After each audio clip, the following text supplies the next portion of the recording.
Ladies and gentlemen, good evening and a very warm welcome to ISA 2023 in the most vibrant city of Dubai.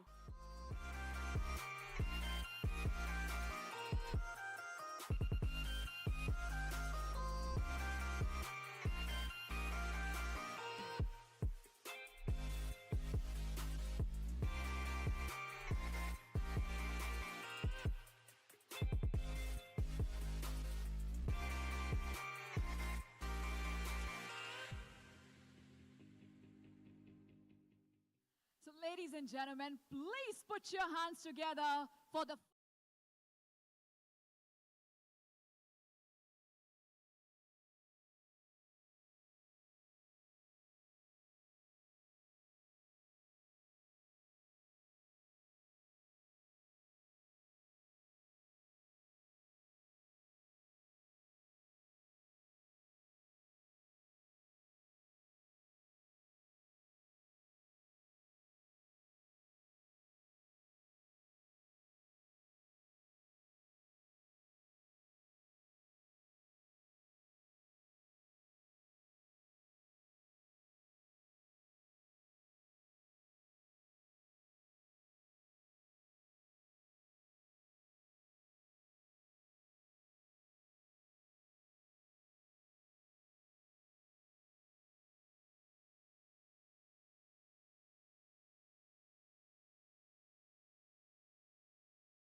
completely into the DNA of your life.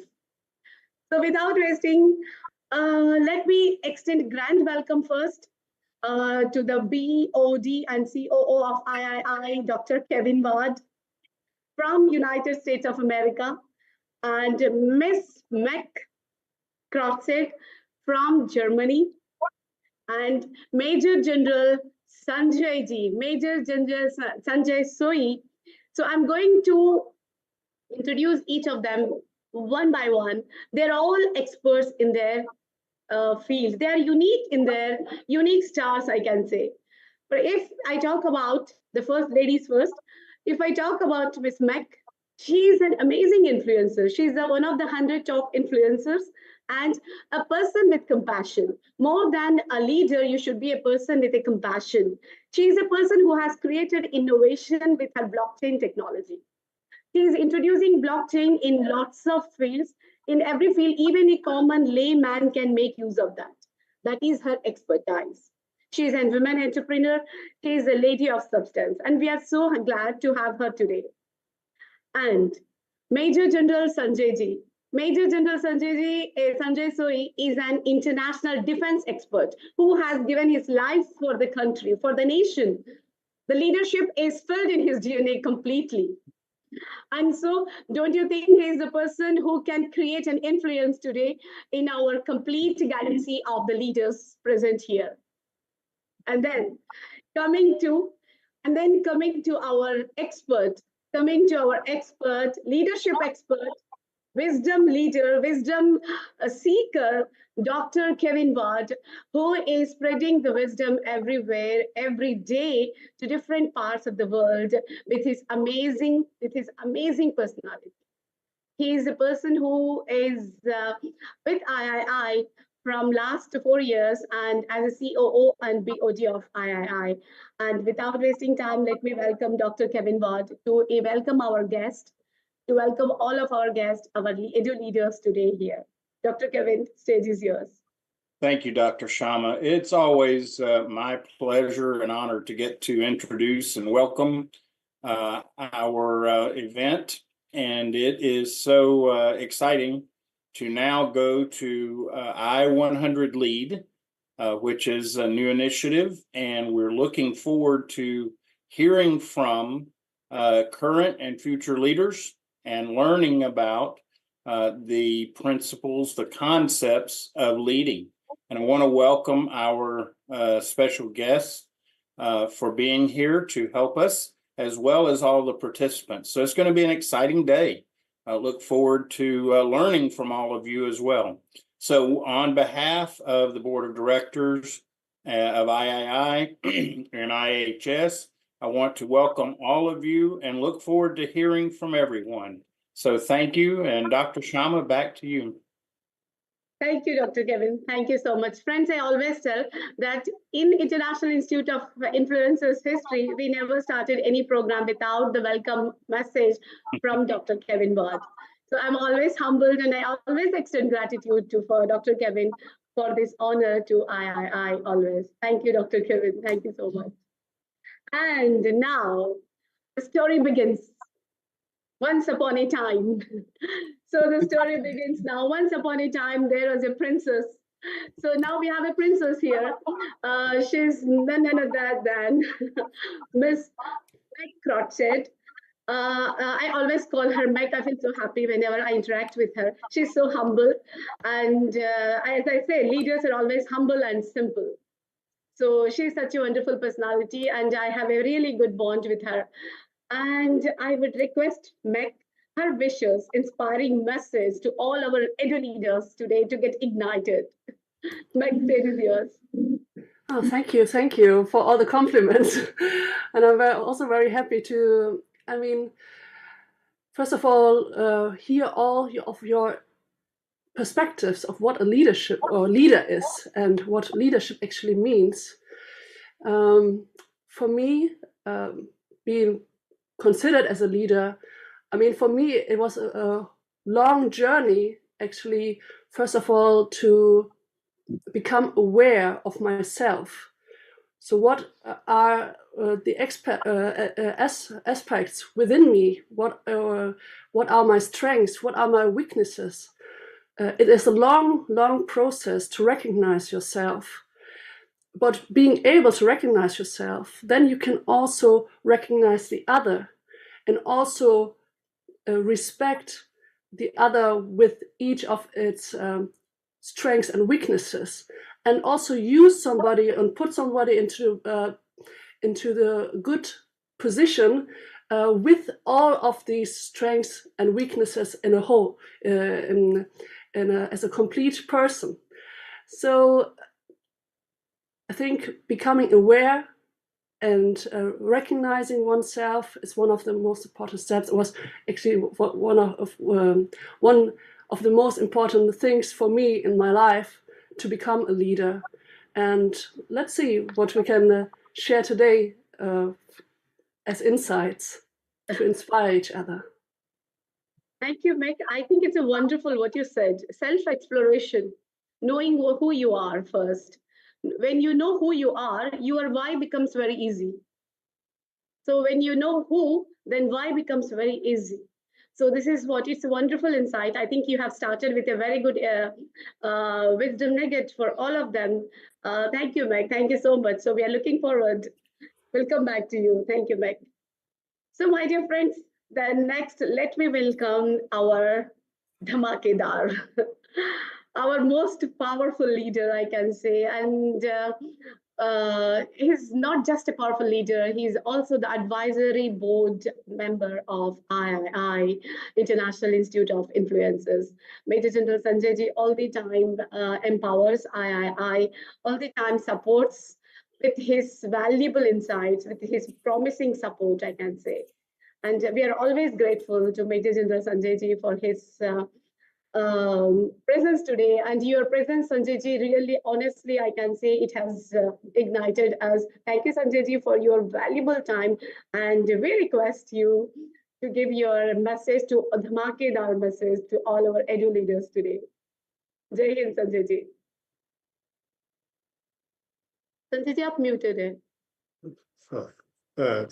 Good evening, and thank you so much, Dr. Shama and International Institute of Influencers, for inviting me to be part of the jury. In fact, I'm looking forward to learning a lot from the leaders with whom I will be interacting, and also listening other interactions with Dr. Kevin and Dr. Daljit Rana. In fact, it is a great opportunity for me to be part of this wonderful event today. And as you have mentioned, as a army personnel, throughout my life, I had been leading the people. I would not say I've always mentioned the word. I have been serving the people, wherever I was. I talked of the serving the people, serving the people who were under me, and I always look forward for a couple of things. Number one was trust, their trust in me and my trust in them. And trust meant that I always felt like empowering them. I always took the responsibility of if anything went wrong, and always gave credit to them whenever they did whatever was their contribution in front of our seniors. So probably these couple of things were there which people always love to be part with me, and to be part of me, and always gave their best for whatever task was given to me or my organization. And because I am from infantry and had 7 tenures in Kashmir, I would also like to mention here that I generally in the operation try to lead from the front, and always maintain the human rights issues. In fact, in Kashmir, I can say with proud that the ladies, the girls, the people used to say, Janab, upar khuda, niche aap. And they would tie Rakhi to me, they would treat me like brother or father figure. That is the kind of feeling the local people had. So, all these things matter a lot when your juniors, when your team sees you as an example of upholding the values, upholding the ethics, upholding the ethos, being honest. So I can say that even after my retirement, or the people whom I commanded directly and left them in 2004, they're all in touch with me, and I'm in touch with them. And I've been to their villages, I've been to their places in Manipur, Nagaland, or Uttarakhand. So generally, I'm in touch with them, and thank you so much. I'll not take much time, Dr. Shama, for the invite, and I'm looking forward to learning a lot from the distinguished teams and the people who are coming today for interaction. Dr. Shama. Thank you, Sanjay ji. Thank you so much. You have always inspired everyone, and I'm one of the big follower of yours who follows you. Your energy, I always take up your energy. Thank you, Sanjay ji. Thank you so much. And my dear friends, now let's move on to Daljit ji. Before that, I just want to tell once more. When I heard this Major General Sanjay ji, I got something in my mind. अच्छे ने हमें अच्छा कहा, अच्छे ने हमें अच्छा कहा, बुरे ने हमें बुरा कहा, अच्छे ने हमें अच्छा कहा, बुरा ने हमें बुरा कहा, जिसकी जितनी जरूरत थी उसने उतना हमें पहचाना. So never so never so wonderful. Thank you. बिल्कुल. But only thing I would say add here is कि किसी ने आपको बुरा भी कहा तो आप मत change हो, you remain what you are. Exactly, Sanjay ji. That's what when I saw you, those things came up in my mind. So that's what I want to say, that good will find you good only, bad will find you bad only. So they will find you according to their needs, their requirements, but you never change. You be the same what you are. That is the character of a leader, my dear friends. So with that another insight, let me move on to our country director of III, Daljit ji, who is one of the awesome personality who starts his morning with awesomeness, who starts his morning with awesome morning and motivates everyone. So we are so glad to have today Daljit ji with us. And I request Daljit ji to give his wonderful insights of leadership, Daljit ji, and create that energy in the platform today. So awesome evening, everybody. First of all, I would like to give and extend my gratitude to that Almighty, that universe. And my special thanks to Dr. Shama Hussain, the founder and global CEO of International Institute of Influencers, Dr. Kevin Ward, MEC, and Major General Sanjay Soiji, for giving your precious time for making today's event one of the best events of our life. So as a founder of 91 Days Leadership and as a country director of III India, I extend my warm welcome to all the EDU leaders who are going to rock today.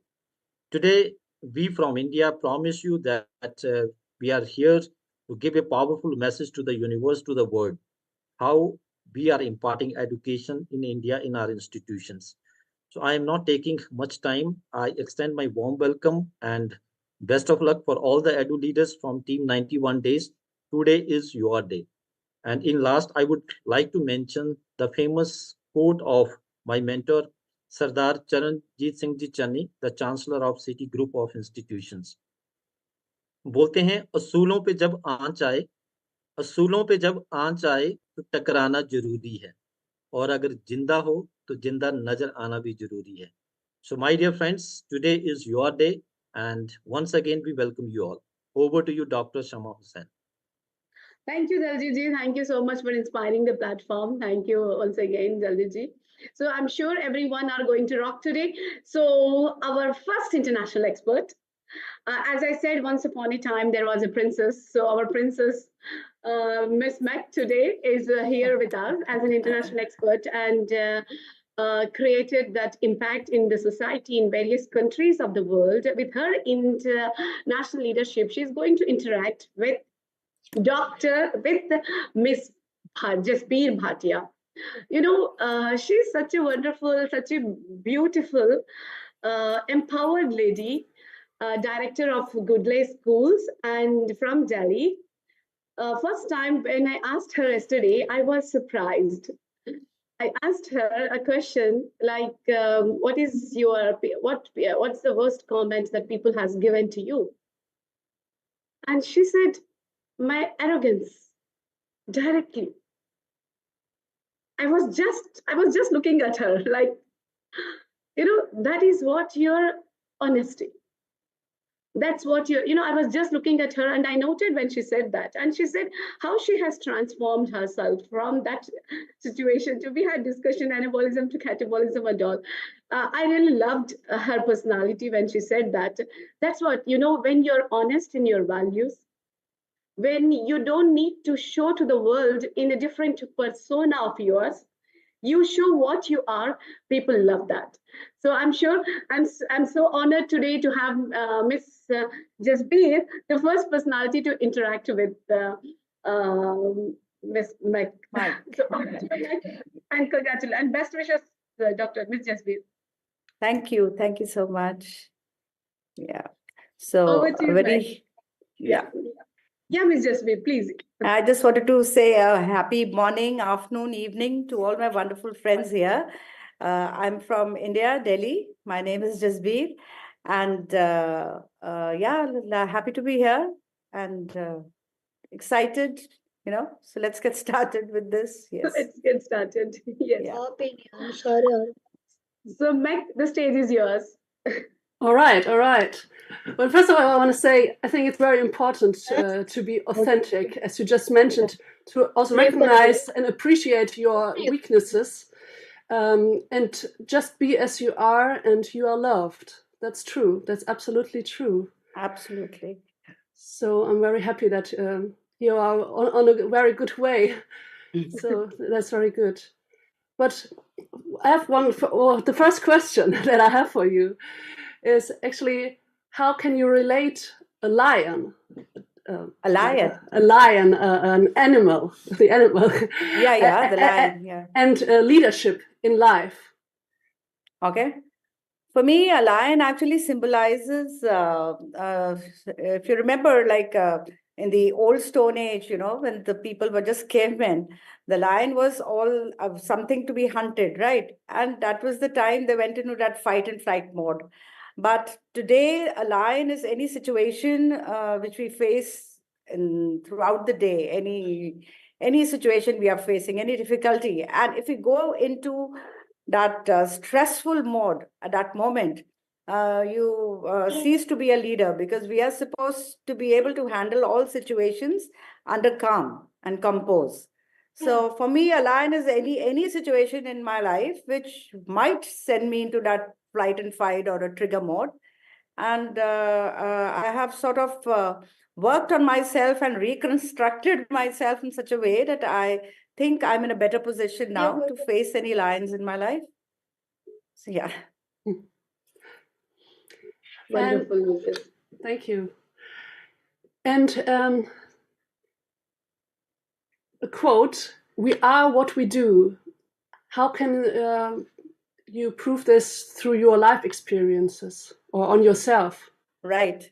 We are what we do, right? So Dr. Shama missed out one phrase which I used last evening. That was transformation or metamorphism from a caterpillar to a butterfly, right?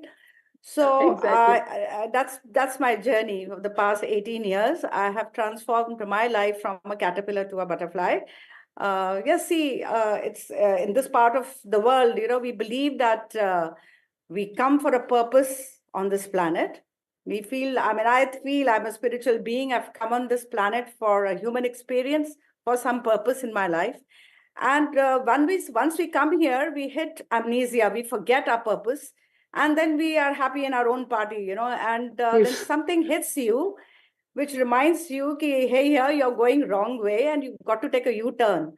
So something like that did happen in my life. I won't go into the details, but yes, what you said, you do what you, what I think what you mean is to speak what you really mean and to do what you really say. Yeah. So then as Dr. Shama Hussain generally talks about PPP, I talk about HHH, that is the head, the heart, and the hand.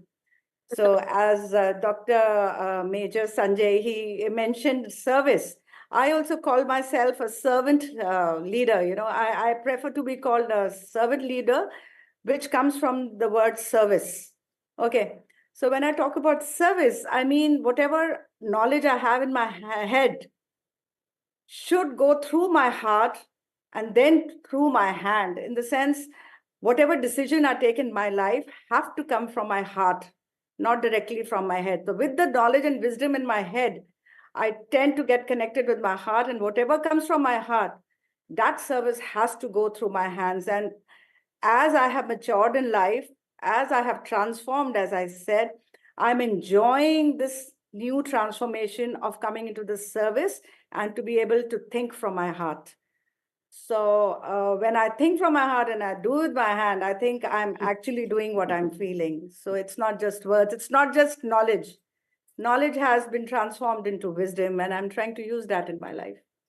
Wow, this is mind-blowing. I mean, the 3H, I think that's... Yes. I will make a post about it on LinkedIn later. I think. So head, heart, and hand. Yes. And so actually the connection between head and the heart, mind and the soul, and bringing it through the body. Absolutely. So all the levels are connected. I call it the head and the heart coherence, you know, the brain-heart coherence. That is required. We have to match with our head. Our heart has to match with our head, and then that's the way we work. 3 H's. I mean, you can write a book about it, I think. That's very, very inspiring. Yes. And according to your life philosophy, who are fit to be your friends? Who are fit to be your friends? I mean, how should be their personality? Ideally. Okay. I sometimes feel I'm caught in the wrong job. I mean, being a teacher and a leader and all that does not really resonate to me very organically, really. But yes, people love me the way I am. What you said was, who deserves to be my friend? If I talk about 20 years back, my answer would have been totally different, which I'm not very proud of today. But today, I'm in love with anything. Okay. Today, my love and my compassion flows out of my heart for anything which has life in it. And when I say that, it is not just human beings, it could be plants, it could be animals, it could be street animals, it could be even minerals, because in spirituality, we learn here that even they have consciousness. So anything which has consciousness, and when I say consciousness, it is connected with the higher consciousness, that is the total oneness. So I am in love with life, actually. Wow, very inspiring. I mean, you already mentioned some of your philosophy, but maybe you want to describe more your leadership philosophy and how you apply it in daily life. Yes, yes. So as in the beginning, I think Dr. Kevin said, to know oneself, maybe, I don't know who said that, or Mike said, or you said it. So you and I do feel an atheist, we generally define an atheist as a person who does not believe in God. But I redefine it as an atheist is a person who does not believe in himself, you know, and a leader has to believe in himself. And there's a major difference between a leader and a manager, if you put it that way. For example, if I give a tiny situation, if I just, I'm doing some project, or I'm constructing something, or I'm working on a project, and I call the manager to supervise it, he will say, okay, this much is done, this much is left, and this is how we, like, this is what's happening, and this is what is required. But a leader would come and see whether the project is actually going in the right direction. He will have a vision. I mean, where is he wanting to go? And are we really heading there? Or do we need a change of plan? Or do we need a change of direction? So the focus, the creativity, and the vision, that is going to define a leader. So there's a major difference between a leader and see, whatever, when I talk about the heart, I get all my power from my heart because I listen to my own intuition. I do not go by any, any kind of directions from anywhere else. I feel I'm the chosen one. I have somehow got to connect with the Almighty or the divine or whatever you may call it. And I get all my answers from within. And I'm enjoying this new discovery because I have discovered the divinity which was already inside me. So that helps me in being a very great leader now, because as I said, I'm not too proud of what I was 20 years back. But then, yes, that was in the process. That had to happen. Only that made me take another direction. Okay, so a leader basically, as I've already said, the HHH, and then I believe in other two words, that is the Kaizen of the Japanese.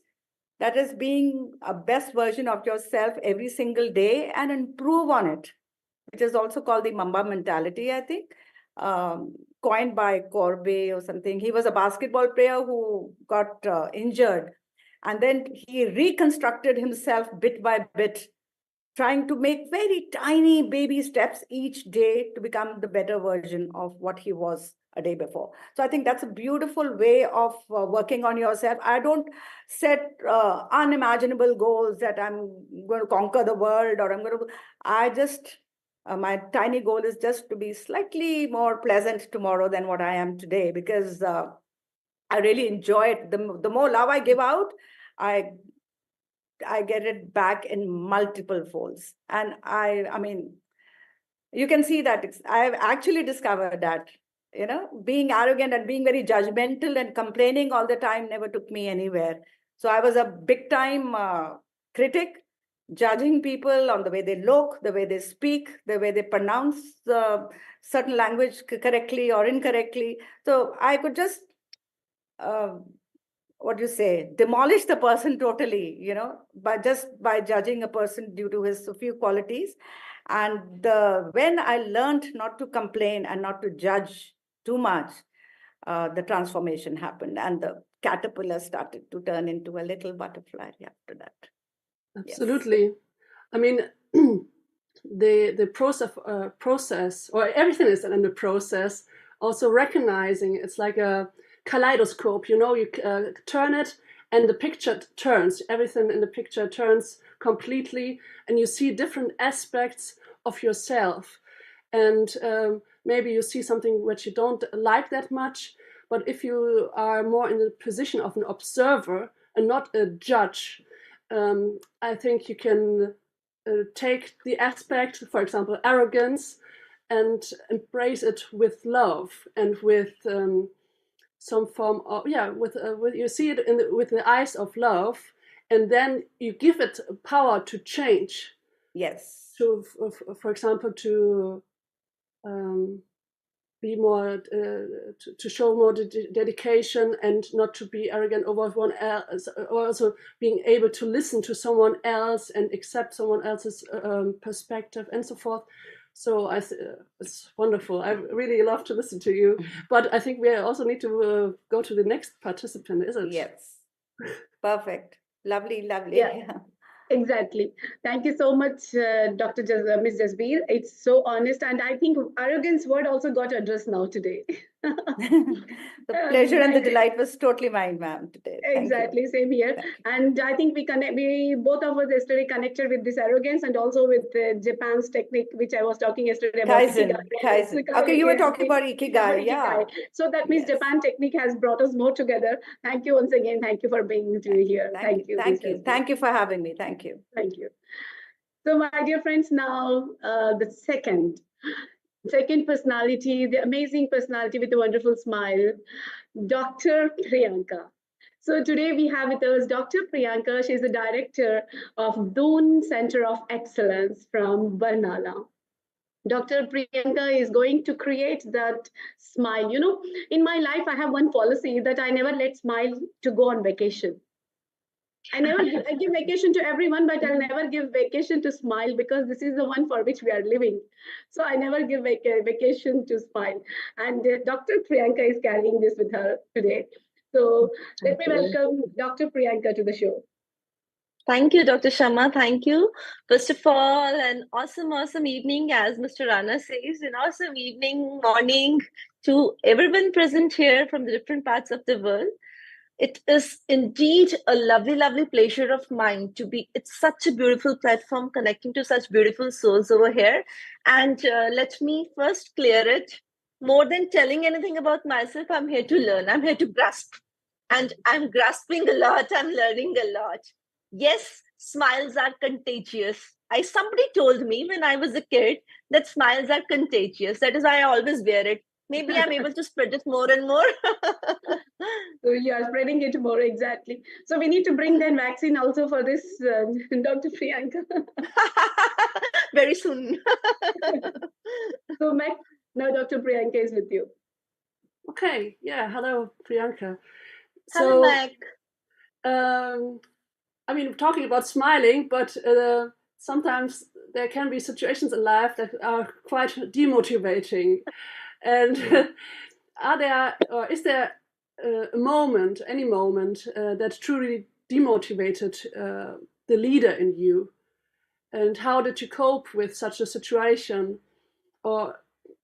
Is there any advice for anybody who got demotivated as a leader? Well, there have been quite a number of situations, and frankly speaking, the leader in me has come up just a few months back. Until then, I was struggling to bring it out.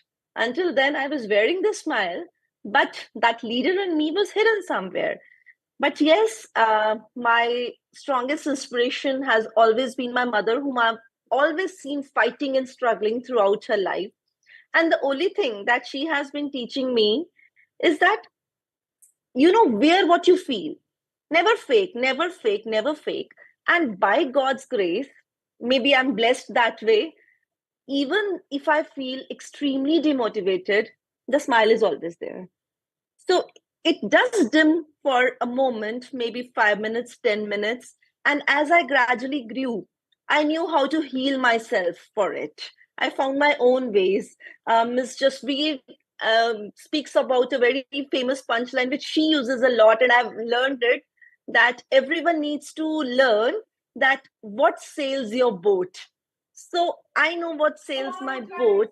It takes maybe just 5 or 10 minutes to, learn what heals me. And the smile is back. And this smile gives me my energy back. Oh, nice. I mean, yeah, whatever gives you the energy back helps, right? Yes. I think also remember the 3 H's. The heart is like the endless source of the energy that I would like to see. Yes. So whatever happens in the outer environment. Absolutely. Absolutely. Absolutely. Absolutely. And how do you handle conflicts in your personal life? I mean, you don't want to share all sorts of details, but I mean, can you share any personal or professional conflict that you have faced and how you solved it? Yes, yes. One thing that I have been trying to learn, and I would say I'm still trying to learn, I will never say I've learned it, I'm still trying to learn, is that I need to have a sync between my head and heart. And at the same time, this sync should have a proper balance. So when that balance is achieved, every conflict is resolved. So every day comes with a different conflict. I take a break, I sit back, I listen to what my head says, I listen to what my heart says. Wherever it strikes balance, I take it. I take the decision. The decision may be wrong.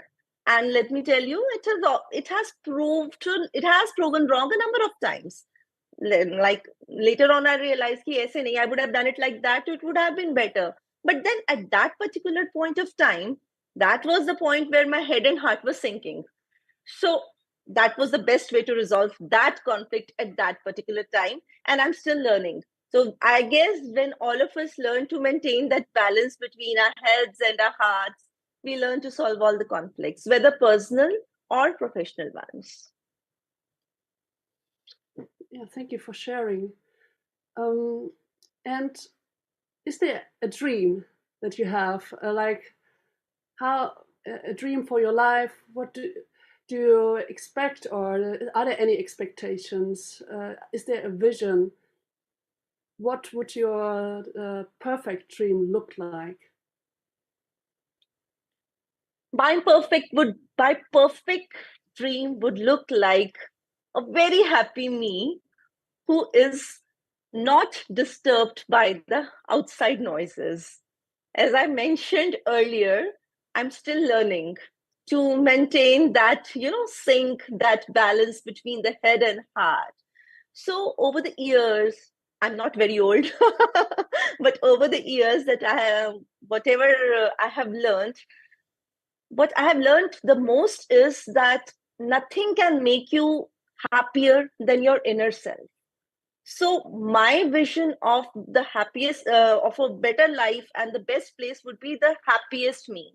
And the happiest me would be when the outside noises stop disturbing me, when the outside noises stop curbing that inner leader in me, when they don't demotivate me anymore. So I'm hopeful that I'm approaching to that stage very soon, and keeping my fingers crossed, I will reach it. I will reach that stage very soon. I mean, old. You don't have to be old from the body, but there's the soul. From the experiences. From the experiences. The soul can be like an old soul, very experienced. I am an old soul. And the old soul says, "Oh, all the outside noise, no, go away. I don't want to have that." But it's we cannot switch it off. It's like we have to learn how to live with the outside environment and cannot just be in a cave. So absolutely. That is what I was trying to say. That when the outside noises, we cannot be in a cave. We can never be in a cave. But that happiest version of yourself comes when that noises stop disturbing you. When that noises stop having an influence on you. So that is what I meant to say. Yeah. Yes, just read, ma'am. I would definitely try meditation. But I also think it's like practice to cope with the outside and whatever happens, and just It's like practicing your psyche to be able to to preserve yourself also when you're in the outside. Absolutely. Being an entrepreneur, like I had been a professor all my life till 2 years back, and then suddenly switching your roles from being a professor to being an entrepreneur. So yes, I face these lot of conflicts, a lot of chaos, lot of noises every day. So then I take a pause, think and act. Take a pause, think and act. That is how, you will keep your perseverance intact. Don't react, respond, take pauses, think and act. That is what I'm practicing. Very nice. And how do you describe your leadership philosophy, and how do you apply it in your daily life? My leadership philosophy actually, I have actually, divided my philosophy into some 4 or 5 points that I would like to share in a brief span of time. So, number one, it has to be based upon my core values. So, my core values say that my leadership philosophy will always be a relational philosophy. I would first like to work on my relationships with everyone who's around me. It has to be based on an open relationship philosophy. My working style. So my vision should always be clear about my working style. It should imbibe that positive future vision qualities in everyone. So if I carry it every day, only then people who are with me are going to imbibe that from me. Expectations. When we come to expectations, being a leader, we first have to be very, very clear that we need to be consistent with our beliefs and ethics. If my beliefs and ethics will change every day, nobody is going to believe in me. So I can never be a good leader. So I can be expecting something from someone only when I am consistent with my beliefs, my ethics, and my visions, and certain behaviors that I will never tolerate. They constitute a part of my educational philosophy. Like, I firmly believe that money is never going to earn you loyalty. No matter how much you pay to your employees, it's not going to make you loyal. You need to understand how to make people loyal towards you. And yes, a couple of minutes back, someone mentioned, always, not everyone is going to love you, but the right people will always love you. And those are the people who need to be with you. So if we put it in a nutshell, I think my educational philosophy has to be open, respectful, and it has to be very, very collaborative. That's it. Thank you. Thank you so much, Dr. Priyanka. Thank you so much. I think we got wrong questions for you, because you are the person who is spreading smiles, and we first gave you demotivation. We gave you. Yeah, probably I never get demotivated. But anyhow, you defeated them now. You defeated them. So we gave you the battle with them. So you defeated them. Congratulations. Glad to know that. Thank you. Thank you so much. Thank you. So thank you, Meg. So let me now invite, my dear friends, everyone believes that leadership, there is no perfection. There is no perfection in leadership. Every person is a student in leadership. Every person is a student. Like there is no perfect parenthood.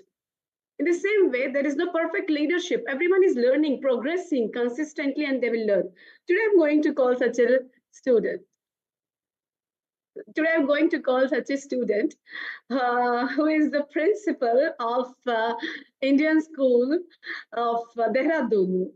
And this person, he calls himself as a student all the time.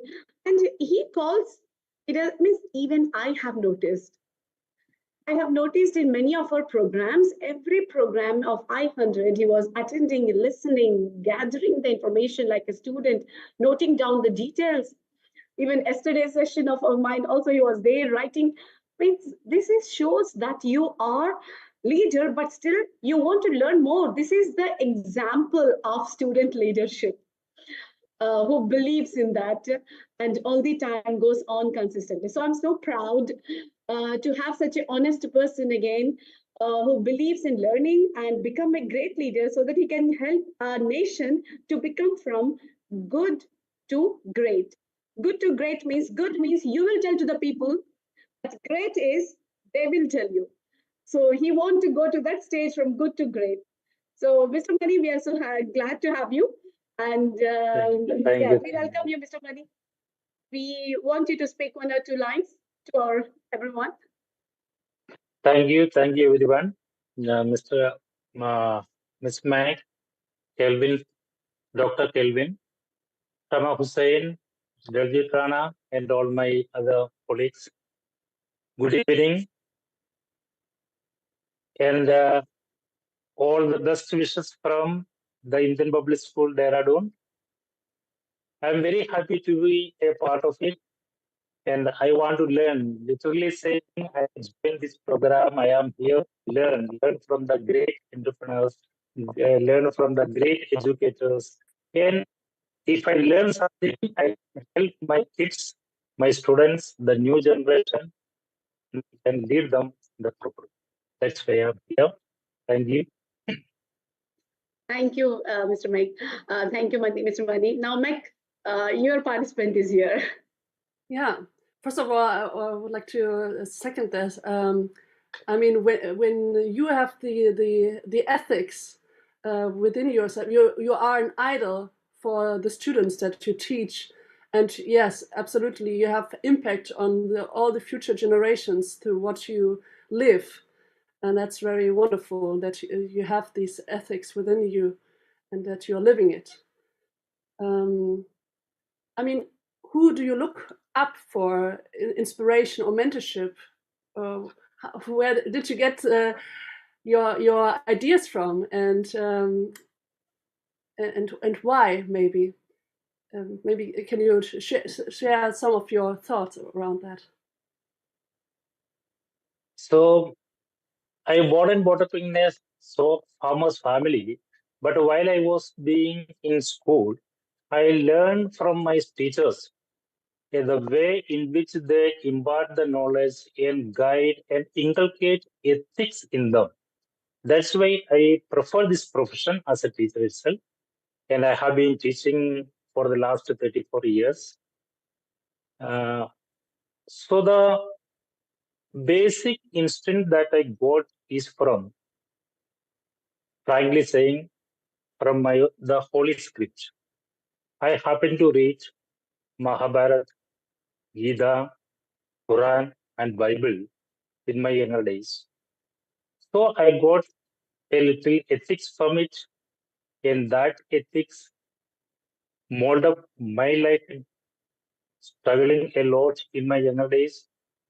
So when I become a teacher, I give stress to impart the ethic because the present time, the new generation, they are little deviated from ethic or the moral because they are getting the theoretical knowledge, but when we come to the real life, they are not able to face in many cases. So throughout my life, I try to impart a ethic, moral-oriented education to them and guide them in the proper way whenever they. So the values are very important for me in my life, and I start trying my level best to impart it to the younger generation. Thank you for sharing that. And what are the metrics by which you measure actual success?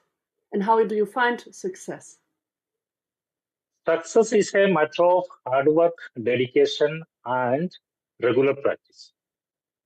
Success we cannot get it in a single day. A continuous effort is needed.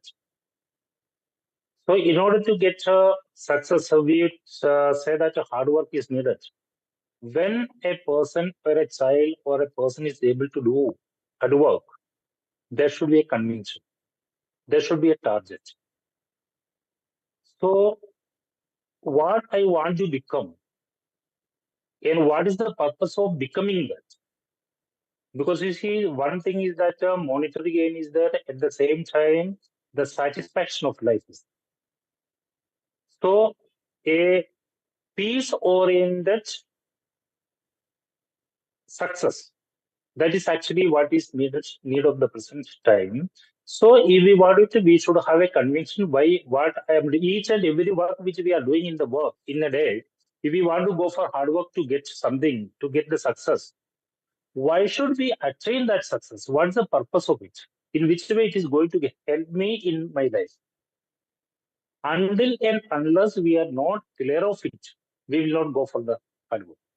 Skill is one, quality is one, skill, ability, but these all will coordinate or correlate or put it together when we are having a proper conviction about the success.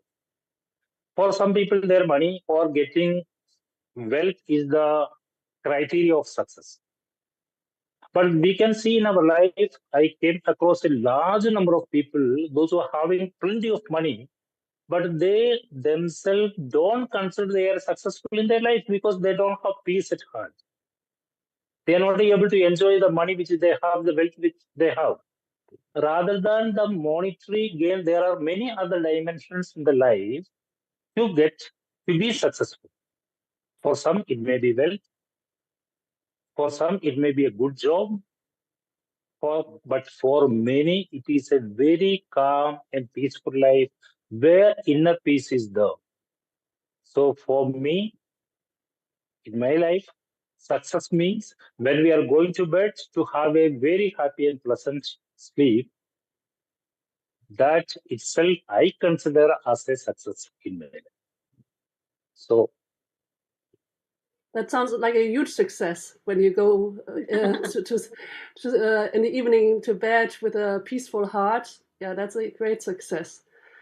And I also think making decisions before actually taking an action also needs a form of wisdom to make wise decisions. What's the purpose of doing something?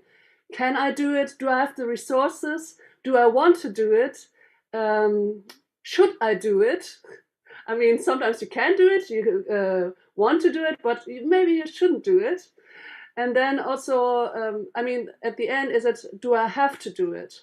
And this also defines, out of my view, the path, if something can be successful or not.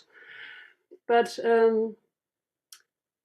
when you, I mean, you are already a leader, but were there times where you were led by someone, and maybe you can describe the time when you lead by an example? in my life, Yeah, you have so you inspired, see, and yeah. so in my life, you see, there was many times, because when we are dealing with the students or when we are dealing with our colleagues, when we are leading with our supporting staff, so many times we won't get the proper cooperation from them. So the reason is that suppose if a person is not following the instruction, they are not cooperating, they are not performing very well. First of all, we should be patient enough to find out the reason. We have to, because as the telling that just this man was telling, 3 H's: head, heart, and hand. So all the 3 things we have used. Another way we can say that, in another way, if you're telling that thought, act, words, and action. So you see, we have to understand the situation in a proper way, why a person acting or reacting to this particular situation. If we look into his or her background, they may be right. Suppose if we are giving a work, they are not able to complete in time. So we say that they did not complete, they not performed on time. But what was the real fact behind not performing it? Suppose you see 10 times we have given the work, 9 times they performed, the 10th time they could not perform it. So there will be a reason for it. So without bias, without any prejudice, we have to deal with the situation. For that purposes, we have to not only for all the time we are going to use our brain without keeping our hearts away, so that decision which we are taking may not be right. So I think that being a leader, we have to find out time, we have to give a small pause before taking the decision. And we have to find out what is the reason behind the action or reaction or performance or non-performance of a person, whether it is a staff or a student, whomever we are dealing with in our life. And for recognizing the motive of some actions, I mean, from others, it's also necessary to actually recognize yourself, to be able to recognize at all the motive behind the things. I think that's a Yes, high... appreciation plays a very important role in action. Appreciation plays a very important role in action. Yeah. So we have to get the appreciation. We thirst for it. At the same time, each and everyone in front of us or with us, they are also thirst of appreciation. We have to do it. That way we can motivate and get the work. Wonderful. Maybe you also want to share your vision or your philosophy of leadership and how you apply your leadership in your life. I mean, you already shared some of the aspects, but maybe you want to share a bit more about it. For me, I think that a leader should be a good performer. If you want to perform, you see, when we are leading someone, just giving an order, that itself don't work all the time. So the whom we are giving the order, they should feel that I am also part of it. So being a leader, I always try to be a part of the person or the people to whom I am giving the order. Suppose if we are asking for the students to please arrange all these chairs in a row. So there may be some hesitation, at least in some students. But if you pick up a chair and ask, let us come and follow and place all these chairs in a row, within a minute we can get the work done. Similar with the leadership also, when we are performing, we have to guide, we have to be very particular about, we have to think, we have to pre-plan, and everything should be there. At the same time, we have to be a part of the work which we are teaching them. That I think that being a leader, we can get it, the work is done if we are a part of it. Thank you. Thank you. Thank you so much, Mr. Mani. As you said, this leader is a very simple, and I believe now simplicity is a trending now. Now people are understanding how simplicity brings humbleness and how humbleness will lead to the leadership, real leadership. So thank you so much for showing your transformation from so simplicity and leading to and to a stage where you are leading to by an example. Thank you so much, Mr. Mani. We are so humbled once again. Thank you. Thank you, Ms. Meg is giving her so wonderful insights. I'm so glad actually she accepted our invitation immediately as soon as I told her. I know all the time she travels. She doesn't stay at one place. Sometimes in Germany, Switzerland, Dubai, and she'll be always traveling. That's the reason I was having a doubt that will she accept my invitation or no, because all the time she'll be traveling. So when I called and when I told her, she immediately accepted, and I'm so humbled, Mike, for your precious time. It means a lot, and we started this program today, first phase, and so it is like a memorable moment, memorable day for us. And thank you for being with us, with all of us. And Sanjay, I want you to, just before Meg leaves, I want you to give her a warming message on behalf of III. Thank you so much, Dr. Shama and Meg. In fact, it was a treat to listen to you. In fact, wonderful, and you have such positive energy, such positive vibe, and I really loved your interaction with all the leaders today, and your encouragement and the way you discuss with them. Thank you so much, Meg. Let's remain in touch. All the best. Bye-bye. Thank you. Thank you, Meg. Once again, from all the family of I-100 lead team, a big thank you to you, Meg. So, my dear friends, now we have another international expert who always, like, I can say, who believes that, अकल बादाम खाने से नहीं आती है अकल बादाम खाने से नहीं आती है अकल ठोकरें खाने से आती है अकल बादाम खाने से नहीं आती है अकल ठोकरें खाने से आती है that means he is the person who has taught us that the failures are the ones that gives you the experiences, and experiences are the one that brings the leader in you out. More you fail, more you are pass. The tendency of successful person is not the one who is getting 100 in all. Successful person is the one who fails but has the momentum to stand up back. That's what Army has taught. That's what the spirit of Major General Sanjay Soiji, to whom I respect. And today we are so glad to have Sanjay ji interacting with all of you. Especially the Sanjay ji, before I start your message, and then we will introduce Dr. Tulsi. No. Thank you so much, Dr. Shama. In fact, I think you are an astrologer.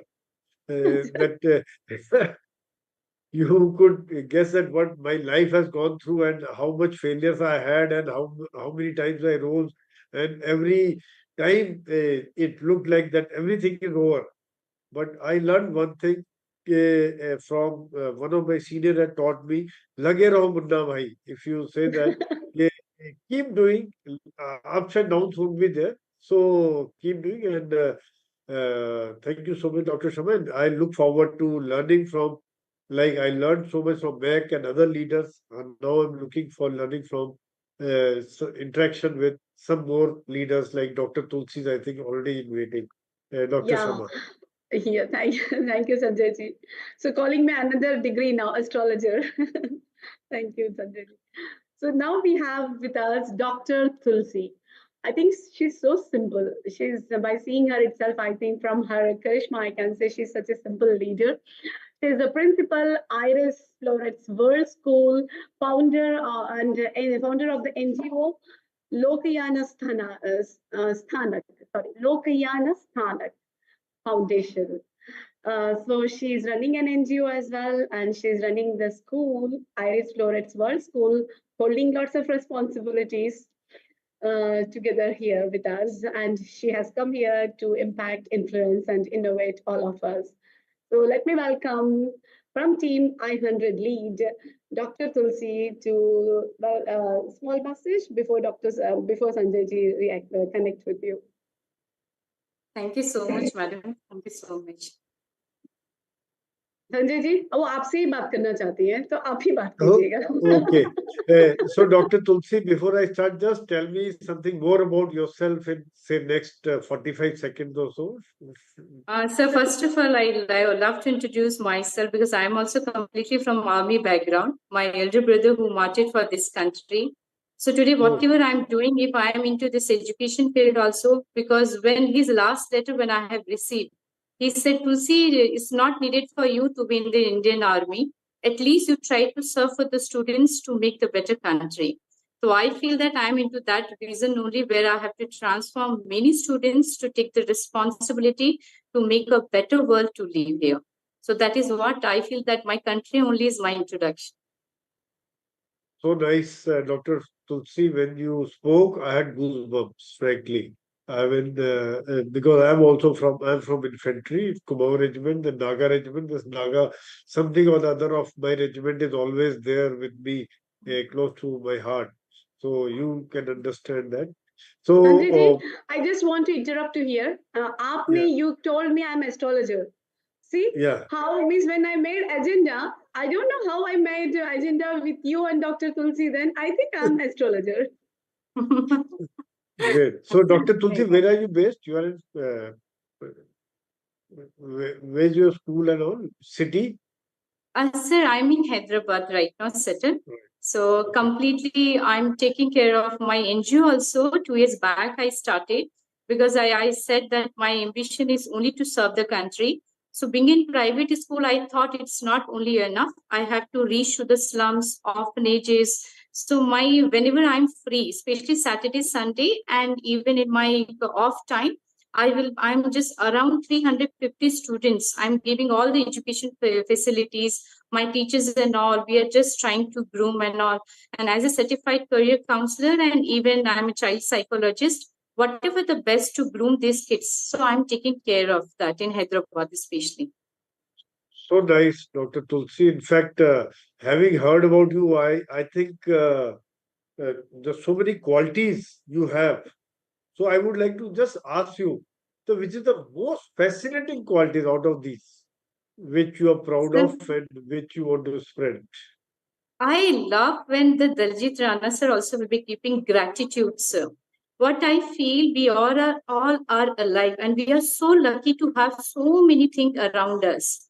And if we will just seriously, if we will make to our students, to anyone in our family also, whatever we have, in that also, if they will feel very happy, they will feel content, they will feel to have the gratitude.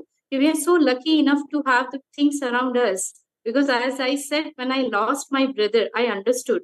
We were so lucky when he was there with us. Anyhow, he is not here with us, but then also I feel very lucky that I'm actually somehow I could say to everyone, to whole world, I'm the sister of a martyr. So I'm so lucky for anything and whatever the God has given to me.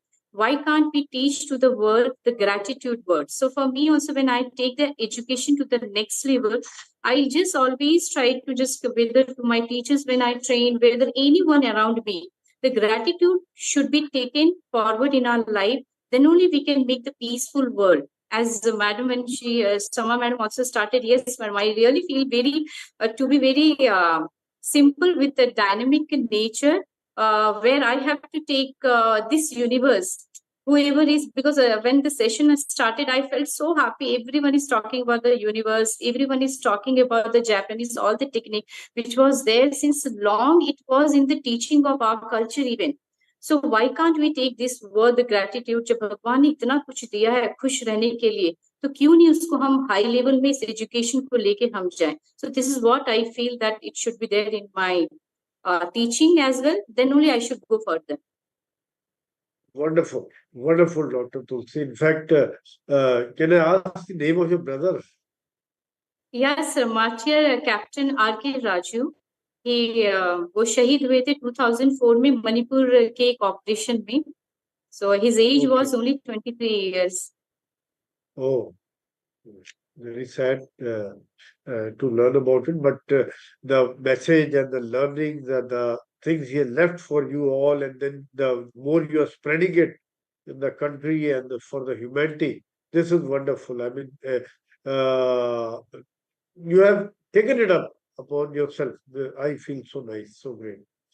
So, I mean, another thing I was thinking of that you have been doing. I am a student at the age of 63, like others have also spoke. I am learning. So I just wanted to understand. We say that more I learn, the more questions I have. How do you explain this? Sir, please, once again, sir. As a student. Yeah. So I'm just asking you, the more I learn, the more questions I have. How do you explain this phenomena? Yes, sir. The more which I feel that this world, this universe is full of all the secret of the questions, sir. As much as one of the sir very wonderfully he said also, ask, search and get. So it means this universe is full of questions only, sir. So as much as we will be asking, that curiosity will be there. And बोलते हैं कि हमारे अंदर कहीं ना कहीं एक बच्चा रहता है जो कहीं जाता नहीं है. तो हम जितना खोजने में हम निकलते हैं, as much as we will be searching, the question will be more and more around us. That is what the secret of the universe I feel that around us. Yeah, absolutely right. In fact, I also feel that the more you learn, then you find something else coming up. If you don't read anything, you don't learn anything, you're just quiet, you're happy with yourself. I mean, ठीक है, बहुत है, I know everything, I know all. So I think I fully agree with you. And I just, one more thing I wanted to understand with your life and wonderful career and the messages you have been sending is where do you stand tall as a leader? If asked you about your personal and professional life, and why?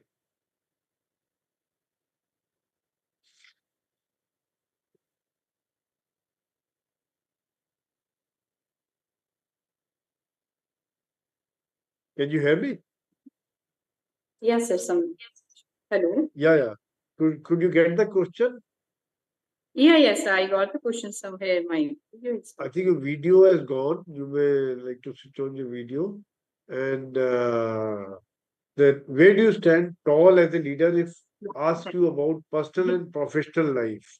Explain why. So what I feel is strongly, I feel that whatever I do in my life as a mother, as a teacher, as a student, I feel that if I'll impact anyone's life, anyone, like how my brother has impacted me, so same way if I'll impact anyone's life, कोई भी किसी के लिए तो मैं प्रेरणा बन सकूं. तो प्रेरणा सबसे पहले I'll try that I should be first of all for myself. The morning when I used to get up, I just always ask to myself, Tulsi, today is the day where you have to first of all to ask yourself, end of the day, you should be very content. मैं कुछ भी करूं, somewhere I should feel very happy about myself. Because the first question I will be asking to myself. So impact, and as a leader, as you asked, this is very important for us. A leader has to influence the other. Because whatever we are doing, many people are watching us. How we eat, how we think, whatever our, I could say the attitude, that also impacts a lot to many people. For an example, I'll say that when I started my journey to giving this free education, earlier I was all alone, but right now, trust me, sir, more than 30 to 40 teachers, I don't know them, but they will be coming with me. And what they will be saying, when we feel very happy the work you are doing, let us also to be the part of that. So what I understood as a leader, if seriously, if I'll take myself, not seriously, but if I'll take myself to just influence the people with my own habits, if I'll try to first of all transform myself with a good attitude by following some positivity around me, surely the people will take as an example to me to lead. बोलते हैं ना शिक्षा का अगर हम एक word define भी करेंगे, शी का मतलब है नेतृत्व करना, टू लीड, एंड शा का मतलब है क्रिया, कार्य. So as a leader, what the work we are doing, how we are leading, that only define our leadership, which I feel. Absolutely right. In fact, I feel two things. Lead by example, which you have rightly said.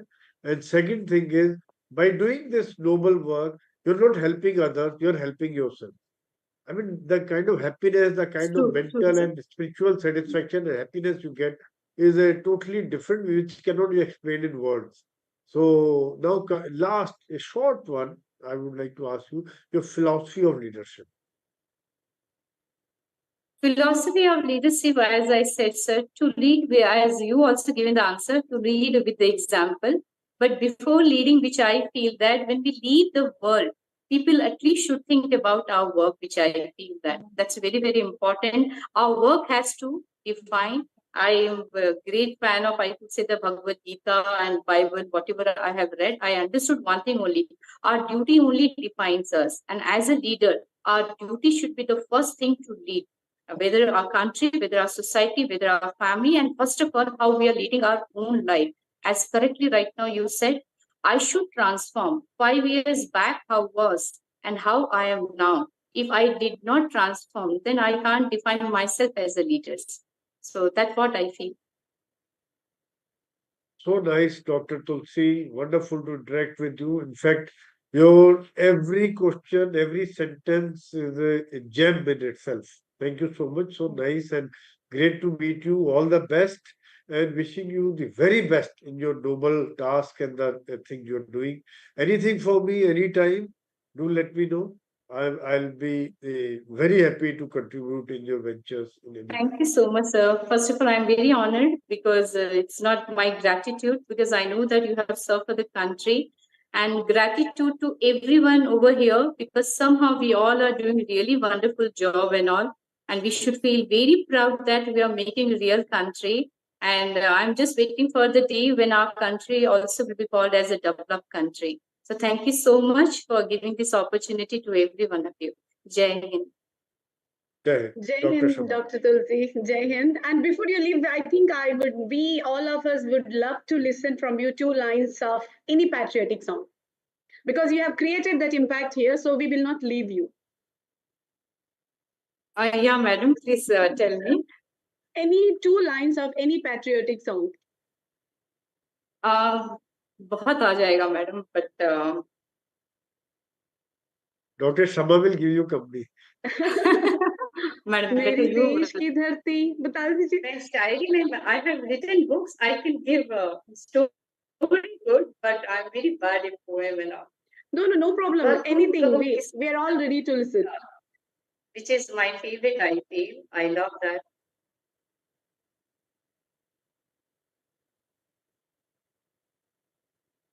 Ma'am, sing Mere Watan Ke Logo. Mere Watan Ke. That is wonderful song, madam, of Lata Mangeshkar. No doubt in that. मेरे वतन के Even मेरे वतन वतन के लोगों जरा आँख में भर लो पानी जो शहीद हुए हैं वतनी जरा याद करो कुर्बानी. मेरे वतन के लोगों. Thank you so much, madam. Thank you so much. Overwhelmed. Thank you so much. Jai Hind, Dr. Tulsi. So now let's me invite Dr. Amar. I think Dr. Amar is not here. I don't know, I cannot see him. Dr. Zeba, yes. So Dr. Zeba is here now. She is the principal Techno India Group Public School, Bhopal. So another new Indian state, and she's here with techno, so lots of technology, lots of, I think, most modern influential leadership now she is going to give us to all of us. So Dr. Ziba, we welcome you to this i-100 lead with lots of energy. So first, small message from your side. Yes, good morning and good evening, everyone. Happy to hear with all of you. Thank you, Dr. Shama Hussain, Dr. Daljit, and Major Sanjay sir, Major General Sanjay sir, for giving me opportunity to introduce myself. I'm Dr. Zeba Khan, Principal, Techno India Group Public School, Bhopal. It is in Madhya Pradesh. And as far as my leadership concern, I want to be, I want to lead like the people around me, the students around me, and the teachers around me. Each one of us should be proud of them, and we should give the, we should spread happiness in the world, and everyone around us should be happy and just spread the happiness. So that is my style of leadership.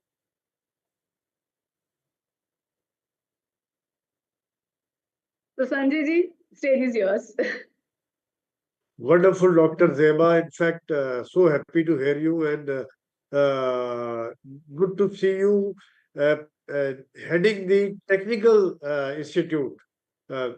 So first thing, you would have faced number of challenges and you would have got a lot of feedbacks. So just tell me one big challenge you faced in the beginning. I mean, while pursuing the technical line, or because very few girls at times follow the. Yes, actually, sir, we are in a transition phase where the technology blends with the traditional way of, learning and teaching. So the generation which we are upbringing, they are so much technically advanced, and the teachers we have, they are not so used to using the technology. So this is the one of the biggest challenge. But what I feel, like, we should have a balance between the technology and the teachings. like the students, they can learn from YouTube or from anywhere, but the teachers, the values they are giving to the students, that they cannot get from anywhere. So yes, using the technology, incorporating with the values of teaching from the teachers, should be there. So this is how the technology challenge, like it is giving a challenge also to the teachers. Absolutely, Dr. Zeba. In fact, you have endorsed the thought process of Dr. Shama and myself that adding values in the teaching, and it is not only technical and it is not only marks. We got to teach the student. So, with this, you would have got number of feedbacks which had either degraded you or upgraded you to a level. Can you share some experience? Sir, pardon me, can you repeat? Yeah, you would have got some feedbacks in your life when you were I mean, graduating, coming to this level and heading a organization, which would have, with the feedback, either degraded you or upgraded you. It can happen both ways. So, Yes. any such incident or any such experience which you can share? Sir, like as each day gives us a new challenge, we never know what is going to happen tomorrow or today. So yes, many challenges we faces daily, and suddenly sometimes a student can do a blunder, or a parent or even teachers. So the really, as an educator, as a leader, we are facing daily many challenges, but yes, with the wisdom and calmness and with a positive attitude, um, we just face these challenges and overcome from that. Wonderful. I think the positive attitude is the key thing. I mean, Yes. because probably I followed it in my life throughout my career. Whatever happened, I always looked up कि इसमें कुछ अच्छा ही होगा और अच्छा ही होता था बाद में. Last में जी. हमेशा अच्छा होता था. So what is your life's general philosophy? And what is the purpose of your life? I mean, you are at such a stage where all these things can matter a lot for your team or your students. And have you achieved it, or yeah, are you still in process? Sir, I'm in a process, and I'm also searching. Actually, the real purpose of I think my life is, to make this world a better place, and starting from my family, from my school, and from my society, from my city, from my country, and throughout the globe. I want that yes, we should be like spread happiness around us and make this earth a beautiful place for everyone around us. So Absolutely. that is Very my well ultimate said. aim, and I think if I could do, I could spread a smile in anyone's life, that would be like great.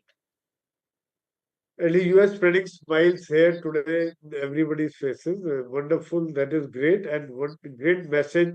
They're thinking big, thinking about everybody, thinking for upliftment.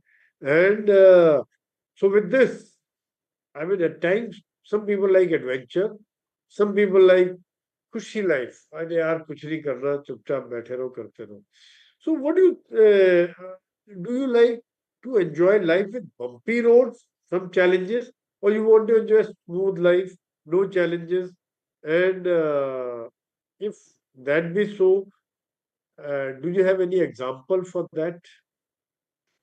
Sir, I think challenges, each one of us are facing challenges.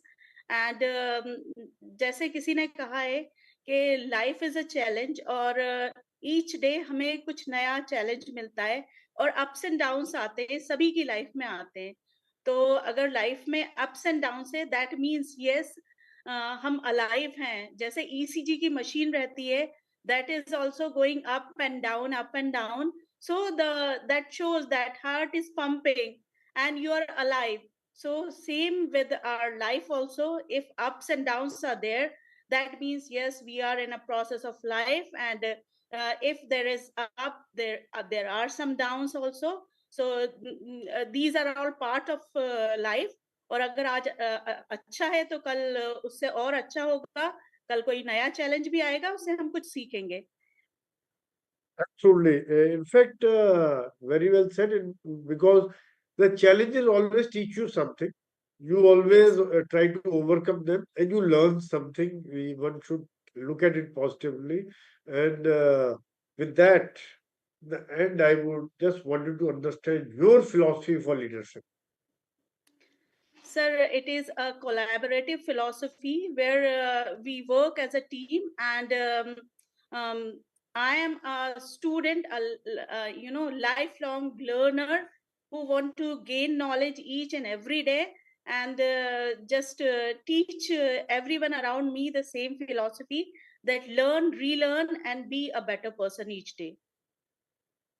Thank you so much, Dr. Reba. In fact, I also follow the same philosophy.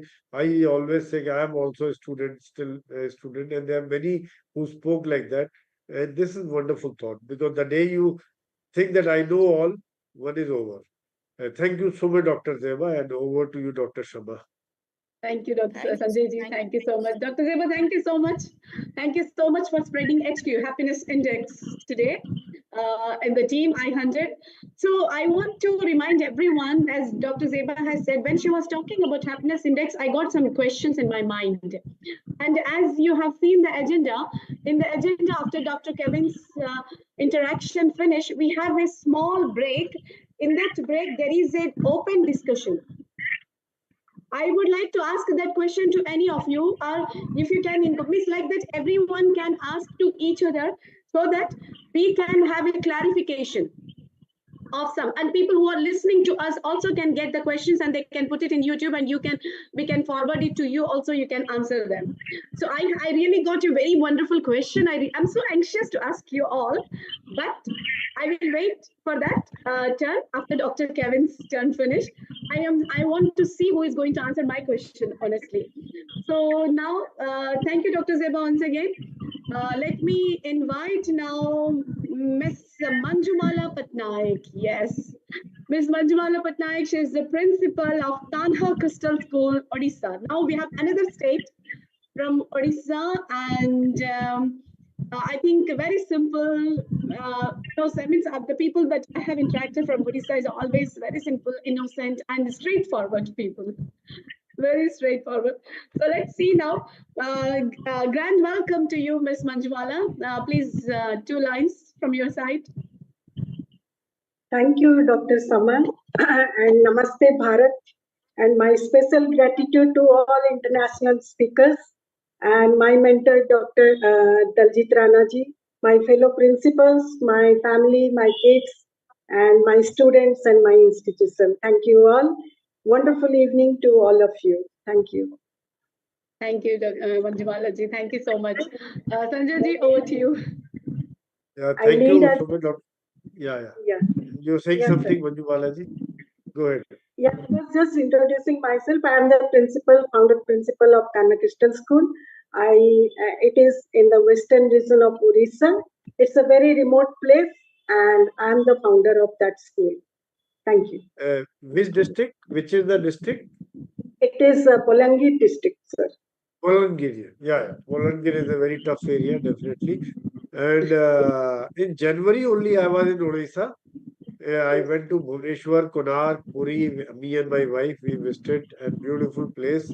And Bolangir, I know it's very, very remote. And if you are serving the people there, it's a very, very noble thing to do. Absolutely. So, Sanjay ji, we must ask very tough questions to Manjumala, I think. Yeah. Because she's serving in a tough area. Actually, I thought we should ask easy questions. But so I would like to ask you, the first thing is, because in that area, the number of challenges are there. So what are the most special values that you demonstrate as a leader? Sir, actually, as you said, that it is a most challenging area and a very remote area of Odisha. It is dominated by Naxalites, first of all. and it is very close to my area. It makes a 40-kilometer difference. On every Raksha Bandhan, we all with the students we proceed to that base, and there are two army base number 1 and base number 2, and some BSF Jawans are also there. We tie the sacred nut there, thread there, and we entertain all the Jawans there. And my first priority is there because the people, those who serve for the country, are very far from their own house and family members. Thank you, sir. Manjumala ji, so nice, and what a wonderful gesture you do. It keeps the morale of the people who are serving in these remote areas, in Naxal infested area. In fact, I had also taken my brigade in Naxal area in near this Jagdalpur and all, the Bastar region. So in Chhattisgarh. So Narayanpur, that is the hub of the area. And again, same thing happened. The locals, the tribals, they tried Rakhi to me and my Jawans. It was very, very nice. And we had Independence Day there. I mean, wonderful. They're great people. And I've been to Raigada also near your Golden. So I've been to a lot of remote areas in the tribal areas. So wonderful, man. So these are like something like leading by example. Uh, uh, so when you are there, many times what happens, the situation happens, then the leader can fail. Because a number of things, unexpected things can happen. So do you think the leaders fail? Can you explain it? It's a tough question. My personal experience.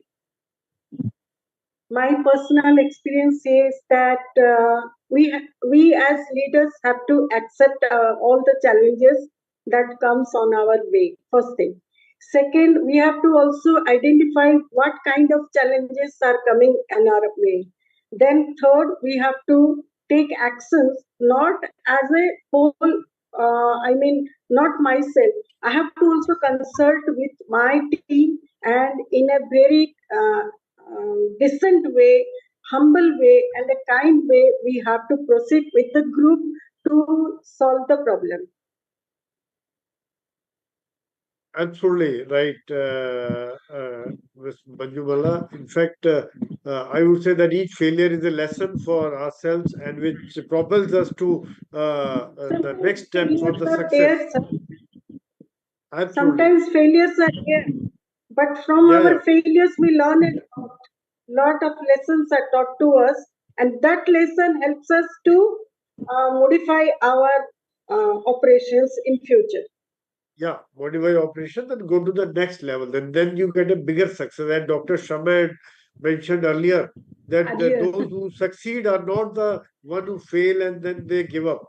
Then you fail, you again rise, you fail, you again rise. In the boxing also, the winner is always who falls and rise again and fights back. So absolutely right, very well said. And one more thing I wanted to understand, since you were there, you would have got number of compliments. And what do you remember some best compliment for your leadership, whether personal or professional? And what was your response to that? Sir, when I see all the pass out students from my school, I just meet them on my birthdays, I invite them, and when they compliment me, I feel very proud. I celebrate that moment as one of the best moments of my life because I feel I have contributed something to them, so that love and affection comes to me as a blessing. Then secondly, when I meet my parents on the road, on the shop, on any corner of the town, then also I feel very proud that these are my parents, and they also tell me the same, that you are our mentor, our children's mentor. That gives me a great kind of pleasure. Absolutely, Ms. Patnaik ji, very well said, because this gives you a tremendous satisfaction when you see thousands of your students doing very well in life, and the values you have taught them, the ethos, the values, the qualities, and they are imbibed them, and then they are doing well. I mean, teacher is like a saint जो दे रहा है, अपना ज्ञान दिया है, और बाकी तो even if they live in a simple life but they see happy something like their own kids doing well and growing. Very absolutely great thought, and I'm so happy to learn and meet you today. And in the end, I just wanted to understand your philosophy for leadership, Ms. Patnaik. Sir, my philosophy says leadership is a kind of thing which is a collaborative approach with friend. It is a friendship, it is a leadership, it is a guidance, it is a philosophical thought, it is a effortless work, hard work, sacrifice, integrity, and loyalty that helps me to embrace even a small joy in my life as a leader. And secondly, to give a chance to a person who is underdeveloped, underprivileged, and to help him to grow up in his life also, I think is a great leadership. Very well said. It's wonderful, ma'am. In fact, very well said. In fact, collaborative, all the leaders have mentioned that leading by example, you got to be professionally competent, you got to lead by example, so that the children, your students emulate you, they look at you with respect. Great, wonderful. Thank you so much, Ms. Manjumala Patnaik ji. And over to you, Dr. Shama. Thank you so much Sanjay ji, thank you. Manjubala ji, I means आपकी तो मैं fan बन चुकी हूँ कि इतनी tough place I, but एक बात है, hope those Naxalites are not listening to us. मैं तो जब मैं दलजीत सर के ग्रुप में पहली बार आई तो सर ने मुझे पूछा आप वॉक करते हो मॉर्निंग में, तो मैंने कहा I never go for walk because the area is little bit sensitive at 4:30. I can't go for walk. But Daljit sir ने सिखा दिया है, and that is also a kind of great leadership that now I am going out fearlessly and courageously to have a walk in the morning. And thank you, Daljit sir, for all the help that you have given us. Thank you. Thank you so much. In fact, I would just want you to add here. In fact, I also followed the same thing in Kashmir. Also, I will go without protection because if you are doing genuine things, the people, Naxalites are also. I mean, they're not enemy of the nation. In fact, somewhere something issues are there. So, if you are doing for the mankind, for the humanity, then they understand, and nobody will touch you. That much I can say with guarantee. Great, Manjumala. Wonderful. So nice to meet you. Thank you, Manjumala ji. Thank you once again. Then let me invite my dear friends. Now we have Sanjay ji. Once again, big thank you, Sanjay ji. Thank you, Miss, for keeping the light up and extracting so many things from everyone, all of them. And really, Miss, got to know so many things from all the wonderful people that are here. And there was a passion, there was a compassion, there was a dedication, there was a patriotism. It's all these feelings it was like a roller coaster ride of emotions, I believe. That's what's happening today completely, which made us to feel that their feelings. I know, Sanjay ji? Absolutely, absolutely right. I also felt the same thing. You were full of emotions, full of passion, and people were talking from the heart. I mean, everybody spoke from their heart and with their personal experiences. I really loved interacting with each one of them. And thank you, Dr. Shama, for calling me. It was a wonderful experience. And I would like Dr. Kevin to give a warm wishes to Sanjay ji for his time, for his precious time spending to us. Dr. Kevin, I want you to thank on behalf of III to Sanjay ji. Very happy to, Dr. Shama. General Sanjay, many thanks, sir. Thanks for your time. Thanks for your insight. And thanks for the wisdom you shared here today on leadership. We appreciate you so much. Thank you so much. Thank you so much, Dr. Kevin. Sure. Then we have here now today Iron Man of III, International Institute of Influencers. See, you can see the reflection of happiness on my face whenever I see Dr. Kevin. So he's the Iron Man of III. And Dr. Preeti, you're going to have a tough time with Dr. Kevin, okay? But Dr. Preeti is also very hard and very tough leader. So we are ready for the battle. And Dr. Preeti is Preeti Huda. She's a principal of Global Vision High School from Haryana. And Haryana is a place where leaders are very tough. Leaders are very tough and they are ready to face anyone. So Dr. Preeti is ready to face Dr. Kevin Barr today. Dr. Preeti, we welcome you. We welcome you in i-100 and we would like to listen from you 2 words. Welcome, Dr. Preeti. Glad to have you. Wonderful evening to one and all present here. We look I forward am highly. Go ahead. Am I audible? Yes, ma'am. We can hear you. I'm highly thankful to all of you. I please accept my gratitude for giving me such a wonderful platform, Dr. Shama Hussain, ma'am. I can't say anything more to you because whatever I can speak to you, I don't have that much words. So I'm Dr. Preeti Huda. I am a principal here in a Global Vision School. I am the former principal here, and I am running this school since 2017. And whatever the work I had done over here, that is only just because of the blessings of my seniors, my well-wishers, and the highly trustworthy person who is my chairperson. And he has given me lot of opportunities over here to bring out the best from my inside. And the persons who are present over here, there are so many persons who are my backbone. I am thankful to Dr. Daljit Rana ji, who gave me a lot of knowledge, lot of inspirations, and some source of inspiration for me, no doubt. And he is a motivational source. So whenever I have doubts, I always ask him and he guides me. So I'm highly thankful for him. Second thing, what I feel over there, earlier I was an assistant professor in an engineering college. And I had switched from that place to this place just because of my son. At that time, just because of working hours and all. Being a principal here, I am managing all those things along with my academic classes. Teaching is my passion. I am not only a principal administrator over here. First of all, I am a teacher. I am taking classes not only of senior level but pre-primary section classes along with my academic classes at home. 4 till 7:30 I am running my batches and taking some guidance from others along with this online platform. But I never feel tired, always feel blessed, happy and energetic once I am along with my students. And that is the source of my inspiration to do the best for the society, to teach the students who are in need. This is all about me.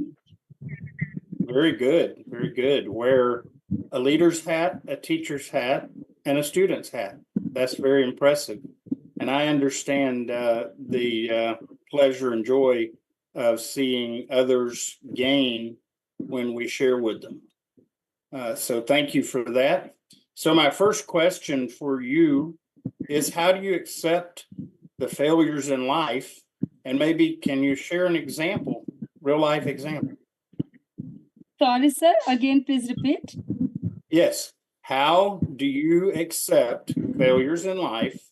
And can you share a real life example of having to accept failure in life? Yeah, sure, definitely. Nobody can fail in their life. It is our mindset. Hurdles are there, ups and downs are there, but they are here just for giving some lessons. If we are falling down, it doesn't mean that we can't do anything. It shows the path that you are there just to learn something new from your life. So many hurdles are there, but we have to cross them. But there is one who never have a fear for those hurdles. They have to groom themselves. Life is just like a zigzag. So we have to move ahead through those paths, and hurdles are there. Only then we can enjoy the feeling of happiness and the winning points we can feel at that particular stage. If directly we will get all these things, then it is of no use. So I have faced so many times I have faced the challenges. First of all, it was that when in 2017, I had left my college and joined this school. And at that time, management had committed with me, we will do all the affiliation work and all. So they were doing, but still there were some changes in CBSE due to some area restrictions. There were some constraints regarding my school area. And everybody said, no, it is not possible to do this work. You can't get CBSE affiliation for senior secondary school. Then I thought, it's okay. But sometimes I feel how I can do. And sometimes I feel it's a wrong decision to move from college to this place. Then I decide, no, if something has been happened over here, then there is something better for me in the life. And then I had started again when management was not with me at that stage. I said, so I had found out each and everything through net. And then I started CBSE affiliation work. And in 2018, 19, I had started each and every work of my affiliation. And in 2021, I got affiliation during the COVID period. It was the toughest time at 21 and 20 and 21 session. And during the COVID period, the team came over there for the visit, and all of directly, not only for the secondary level, and we have got approach for the senior secondary. And at the first time, I have got the affiliation of that. That was the first achievement of my life, where management also thought, no, we can't do this work. I said, no, sir, nothing is impossible. There is a possibility of each and everything. Just do hard work and we will achieve the success. And that is the most powerful weapon for me nowadays. I have faced from past 4 or 5 years lot of challenges, but each and every day I am grooming myself. Now I am 14 and I'm always thinking, no, I have to do the best for my students and they have to recall me for my teaching. If I will change only 2 students in a month just because of their academics, that is my achievement. I have to give them the best.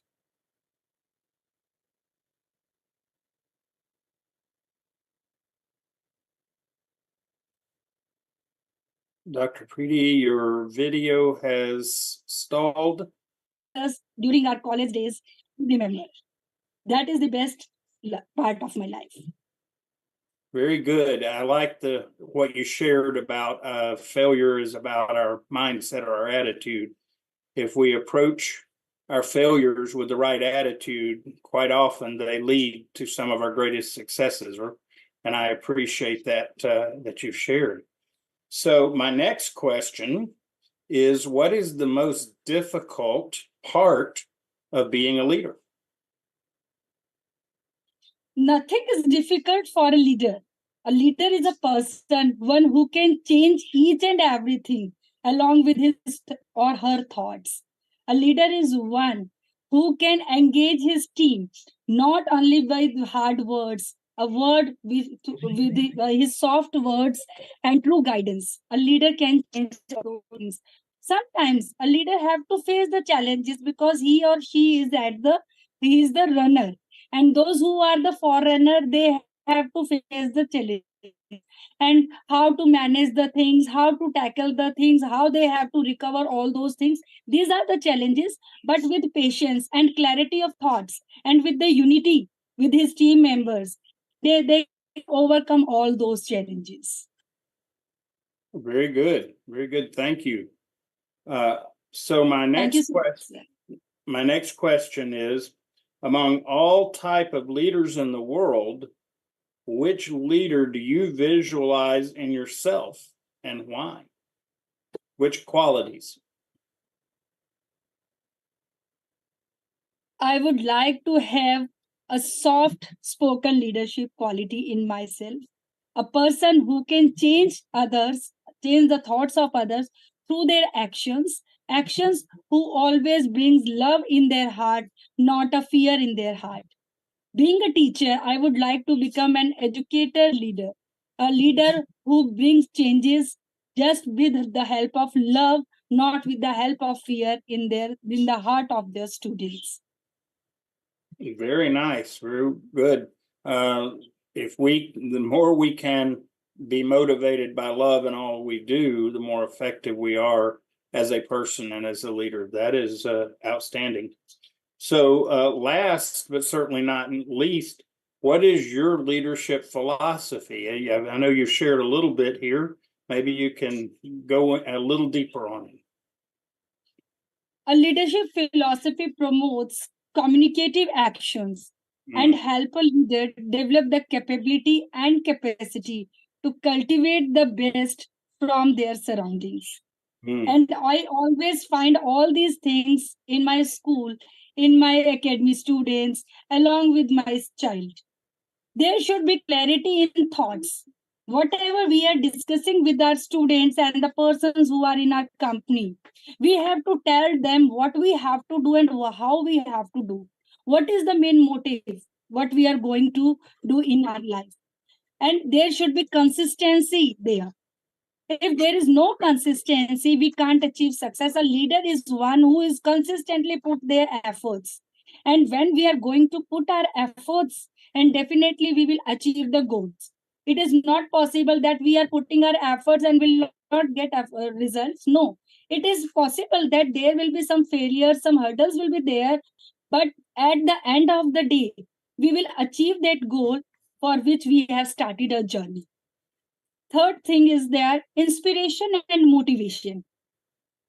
No one is alone in this world. Just we have to find the clear picture of that person who has true mindset according to us. And when we are getting that inspiration, we have to take guidance from others because it's a learning process. A leadership doesn't mean you know each and everything. We have to take the guidance from others, and sometimes we get that kind of insight that is much more wonderful, not only for us, but for the sake of others' life. So a leader is one who has to keep all these things in their mind. Alignment to unity, that is also important. Alignment, there should be balance. Whatever the work we are doing, that should be in a balanced form along with the team persons who are in our group. It doesn't mean we have to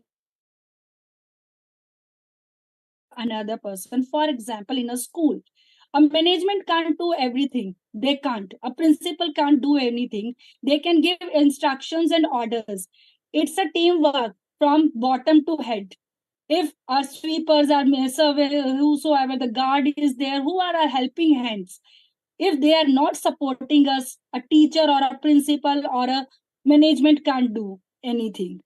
If one day a maid is not available in the school, it is very hectic to manage pre-primary students to keep how we can engage them. Then we can realize the importance. And that's why we have to give we have to be thankful for those people who are our supporting staff. Either it's a driver, our maids, our guards, whosoever they are. So it's a teamwork. We have to give equal weightage to each and every person as an academician, as an educator, as a leader. And I think so. Never keep yourself in such a way, I am the principal, I am the boss, and I can give directions only. No. Being a human, you have to be, first of all, you have to be the human. And a person who is a human, definitely he will grow along with his or her team. This is my philosophy of leadership. And I feel if there is need of some kind of improvement, I heartily welcome you all. Please guide me. I'm really thankful to you all for giving me such a wonderful time for listening my words. Thank you so much. Very well put, and definitely a tremendous leadership philosophy, and appreciate that both lead and follow, and that we can have impact if we lead with our heart. So very good. Thank you for that, Dr. Preeti. Thank you so much. Sir. Thank you so much to all of you. You're muted, ma'am. Thank you, Dr. Preeti. Thank you so much for creating the passion, momentum, everything on this platform today. Thank you so much. Look forward for more in future. Thank you, Dr. Preeti, once again. Thank you so much. So now we have Ms. C.K. Chaudhary. Actually, she is the one who joined so first. Ms. C.K. Chaudhary. She is the first person, and I think now we are extremely sorry. According to the agenda, you're the one who is in the last. So Ms. C.K. Chaudhary, she is the principal, Global Vision International School, director, Light of Life Foundation Trust. So she is bringing light in the life. So this is amazing again, Dr. Kevin. Now the person with the light and life is here with you. Yeah, before Ms. C.K. Chaudhary, we welcome you and we want your message as well. A very warm greetings to all guests who are here on the platform. Dr. Kevin, Dr. Shama Hussain, Dr. Daljit, and Dr. General, who is not now, right now. Dr. Sanjay is Major General Sanjay. I'm privileged and thrilled to be a dignified dignitaries who are here. I'm addressing, and I feel myself a lot of happiness in my heart. All my co-principals and the co-colleagues, as we all meet one and the other platform always. So I am very much happy to see all of you, and of course, Dr. Shama has said since very beginning to till the end. It is a privilege for me to hear from everybody, and I want to say I have cancelled some of my meetings which was very urgent just because of this i-100 virtual platform, and I want to listen. I am a very keen listener, and I thank you, Dr. Shama, and thank you, Dr. Daljit ji, who have given this wonderful platform to me. As ma'am has said, the founder of Light of Life. And what Light of Life is this in my life? As I say myself, you know all that I am a simple visionary educationist, and it is my journey began since 2000. And year 2000, the vision which God Almighty had given me to be empower the light of life in the lives of all the humanities, not only in a one region, not only in a one gender, but throughout the global.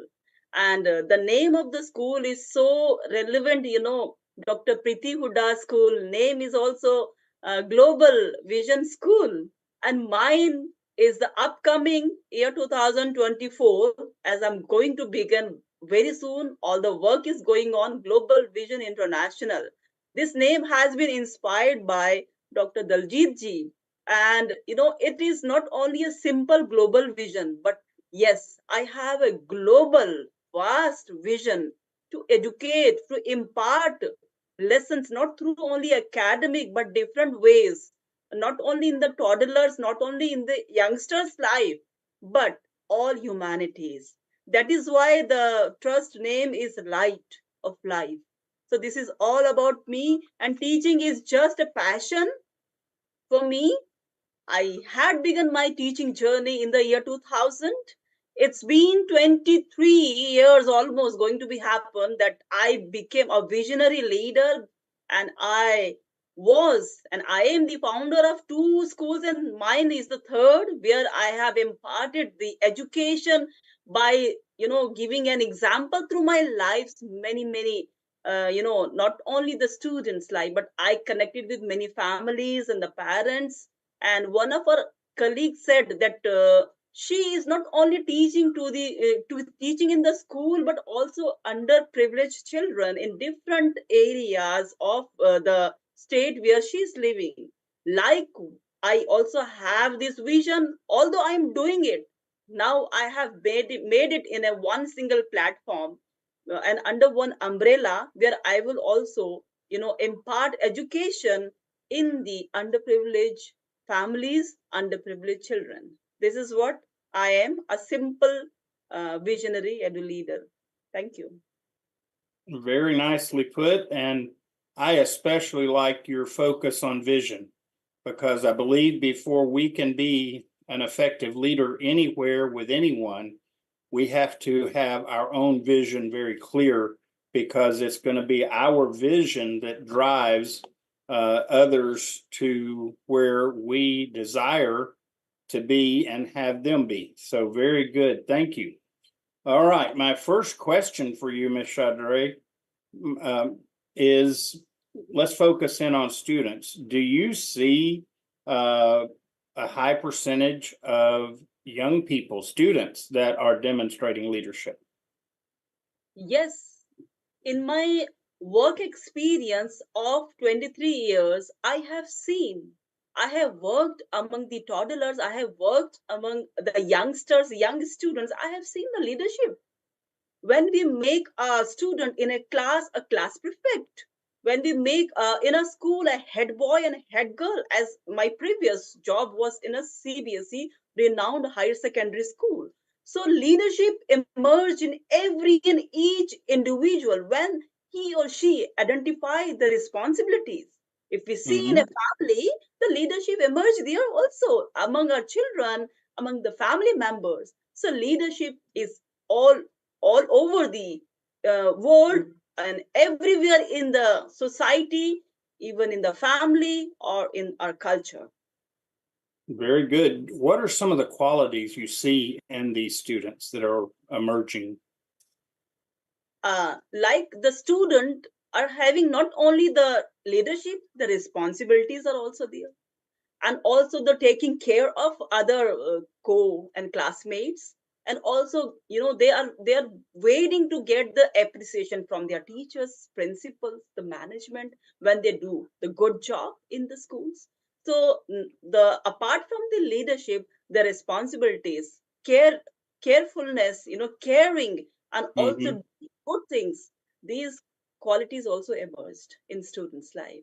That's good to hear, because so many anymore do not understand the importance of responsibility.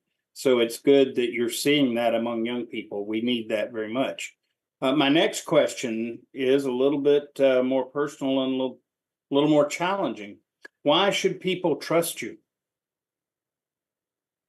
See, when we give them a very personal time, listen to them and take care of their personal requirements, have a personal relationship either with student or with our colleagues in a family even, then people or the person start trusting us. When we understand them, when we listen them, then they start trusting.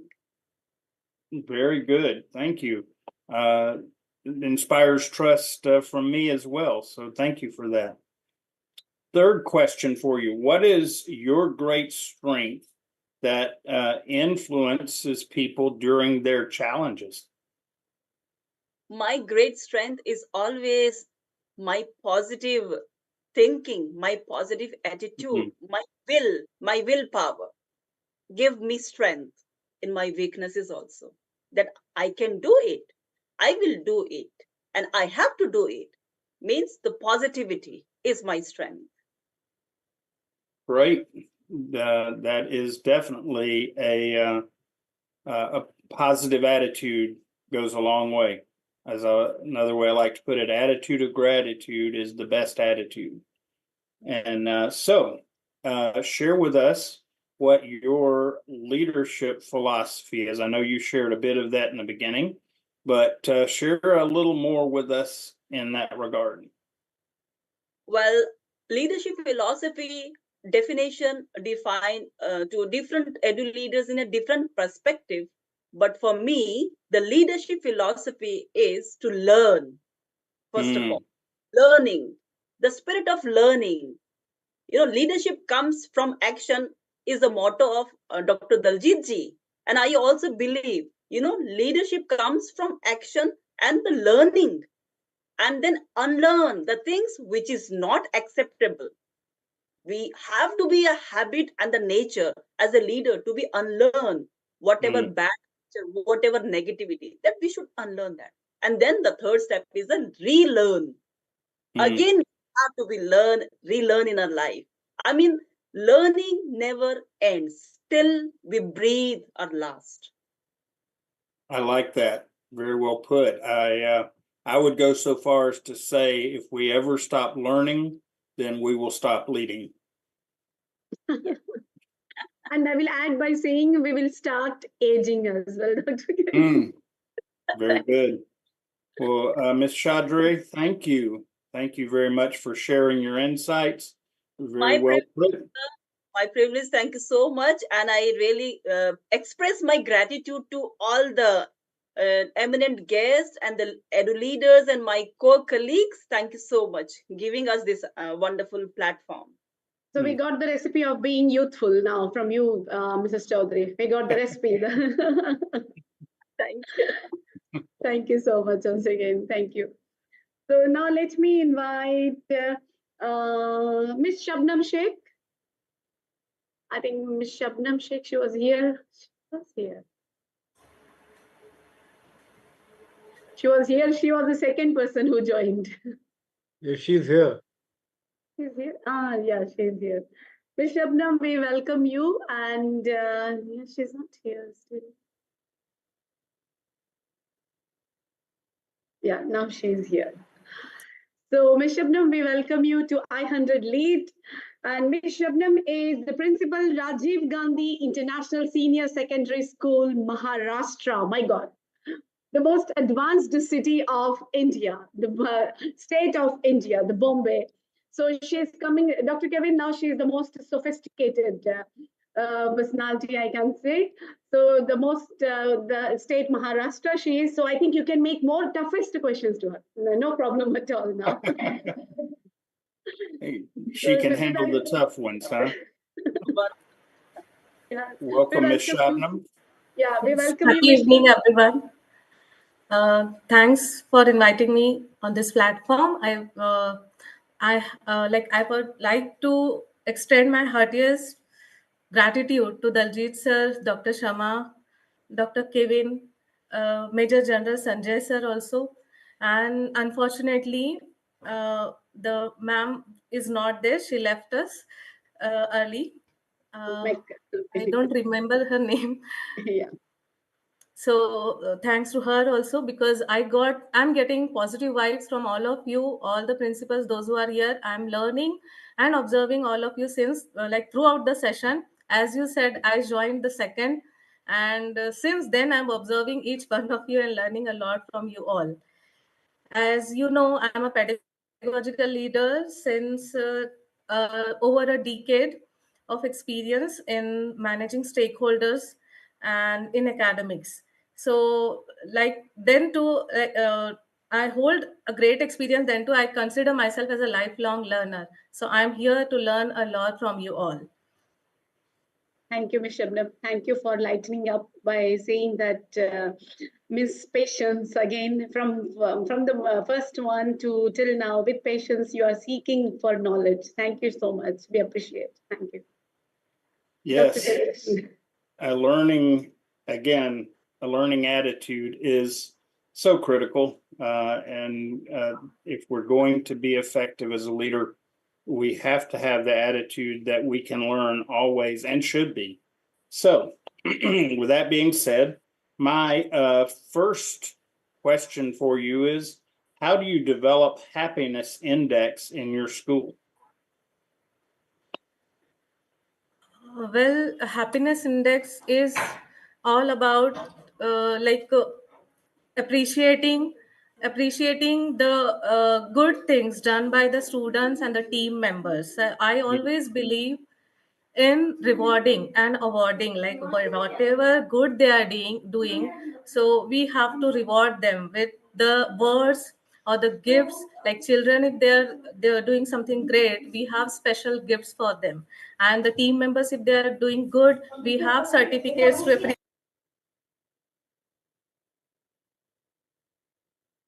You're muted. I think we were getting some background sound and okay. So verbal appreciation also does a lot in creating a happiness environment in my school. Very good. Yes. Recognizing the value people bring, I think, goes a long way, and appreciating them goes a long way to help with developing happiness. So my second question to you is, what is your key strategy in delegating tasks to people? I know among leaders, one of the biggest challenges is learning how to be an effective delegator. And so how do you go about doing that? Yes, like throughout my life, I have encountered so many challenges, various challenges, like personally and professionally also. So, out of those challenges, I have got many experiences which taught me that the importance of resilience and the adaptability to the situation where like we have to find the solutions from the challenges. I accept the challenges like as a catalyst for personal growth. Very good. Okay, my third. And not roadblocks. I'm sorry, say again, please.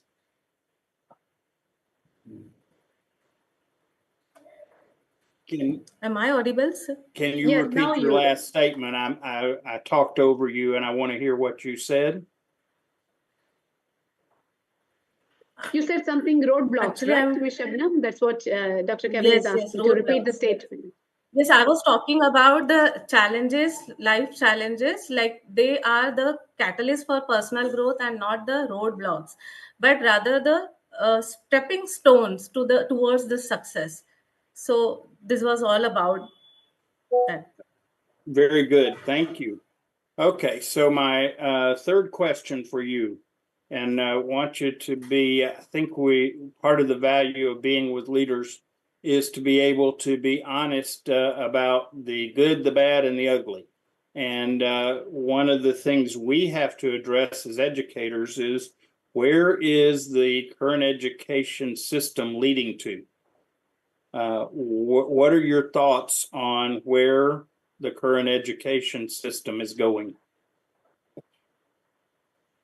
Your candid thoughts. Education system. Pardon me, ma'am. You want to know your candid thoughts. In other words, be very frank and honest about your thoughts on the education system. Yes, sir. Education system is always in a transition mode. Whatever like we have learned is now it's all about upgrading and updating ourselves. Whatever we have learned is not doesn't remain the same. So we have to keep on learning and upgrading ourselves. Here, like as we are talking about education, I would like to express the educational philosophy of Mahatma Gandhi ji. Like it's all about bringing out the best, drawing out the best out of a man, body, mind, and soul. Like the Jasbir ma'am said, hand, heart, and hand, heart, and head. So, like body, mind, and soul is all about like that.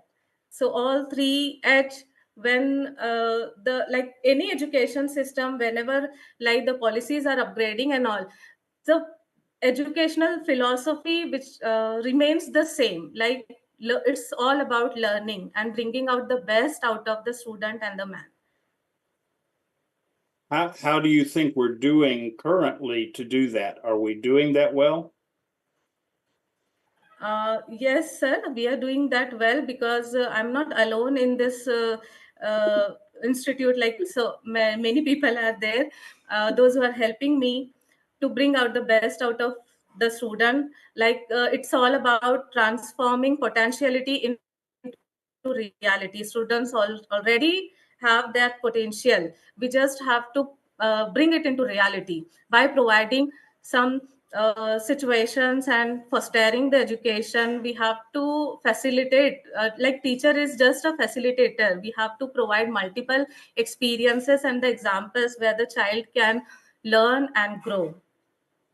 Very good, thank you. And I especially like your mention of potential, because my vision in life is to help everyone find their potential. And I think that is so key, and I'm glad to hear that you're on board with that as well. Thank you very much. So last, what is your leadership philosophy? I know you've shared part of it along the way, but can you share a little further or more in depth? In leadership, I value transparency and collaboration. What I mean to say is, I never take any decision single-handedly. Like, I want my team to be with me in my every decision.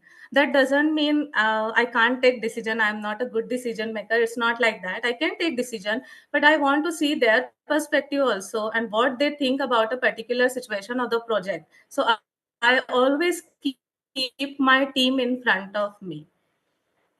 And also, Sanjay sir said, serving. So my leadership style also revolves around the serving leadership approach. I think serving the needs of my students and my team will give me happiness, and eventually it will give happiness to all the community of school. What a great philosophy. Definitely well put. Thank you. Exactly, Dr. Kevin. I serve your dream rather than you serve my bottom line. I serve your dream rather than you serve my bottom line. This is the ideal philosophy of a leader who believes in serving the dreams of people rather than like a leader. Thank you so much for reinforcing Dr. Shama, that. as you are talking about dream, I want to say a few lines on dream. Like a dream written with the date on a piece of paper becomes a goal, and a goal broken into steps becomes a plan, and plans well executed by action is a dream comes true. Wonderful. Plans executed Very will nicely become put. into action. Yes. Yes. Thank you so much, Ms. Shabnam. Thank you so much. Thank you, Dr. Kevin. I think Dr. Kevin enjoyed this. Thank you for giving me a chance. Yeah. Thank you, Ms. Shabnam. Thank you. So we are all here now. I means now we are all open up. Now we have finished this session completely. I have one question. I'm sure everyone will be having as well. This is the open session now. My question is, all of you are also educated. Everyone, when we heard about you, everyone said, my dream is this, I'm doing this, I'm doing that. We are all doing, even I am the same thing. So then where is the pit hole lying in? Everyone is sympathetic. Everyone is commanding. Everyone is helping each other. Everyone is having positive attitude. Everyone is having, means leadership. Everyone is having that. Where is the problem coming in? Why still there are problems? Why there are wars? Why there is no peace? Why nobody is happy? Communication. Communication? Right communication should be there. Okay, so this is the reason. Okay, Ms. Chaudhary has given the reason, communication. Still, Ms. Jasbir? Yeah, I think we are taking life too seriously, and as if we do not have an expiry date here on this planet. And that is one thing. And secondly, we are forgetting our source, that we all have come from that one great, you call it the universe, you call it the consciousness, whatever. We all are exactly the same. And I mean, that oneness is missing in the planet.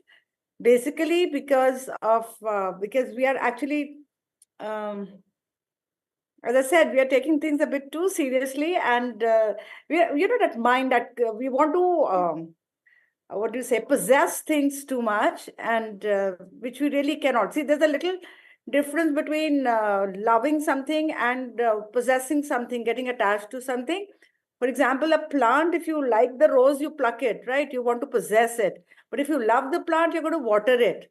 So we are not thinking on the watering of, empowering each other and growing each other. Rather than we are trying to have our own boundaries and possess things. So maybe that could be one reason that we are not able to implement the wisdom which we have. And we are seeking answers in the wrong places, maybe.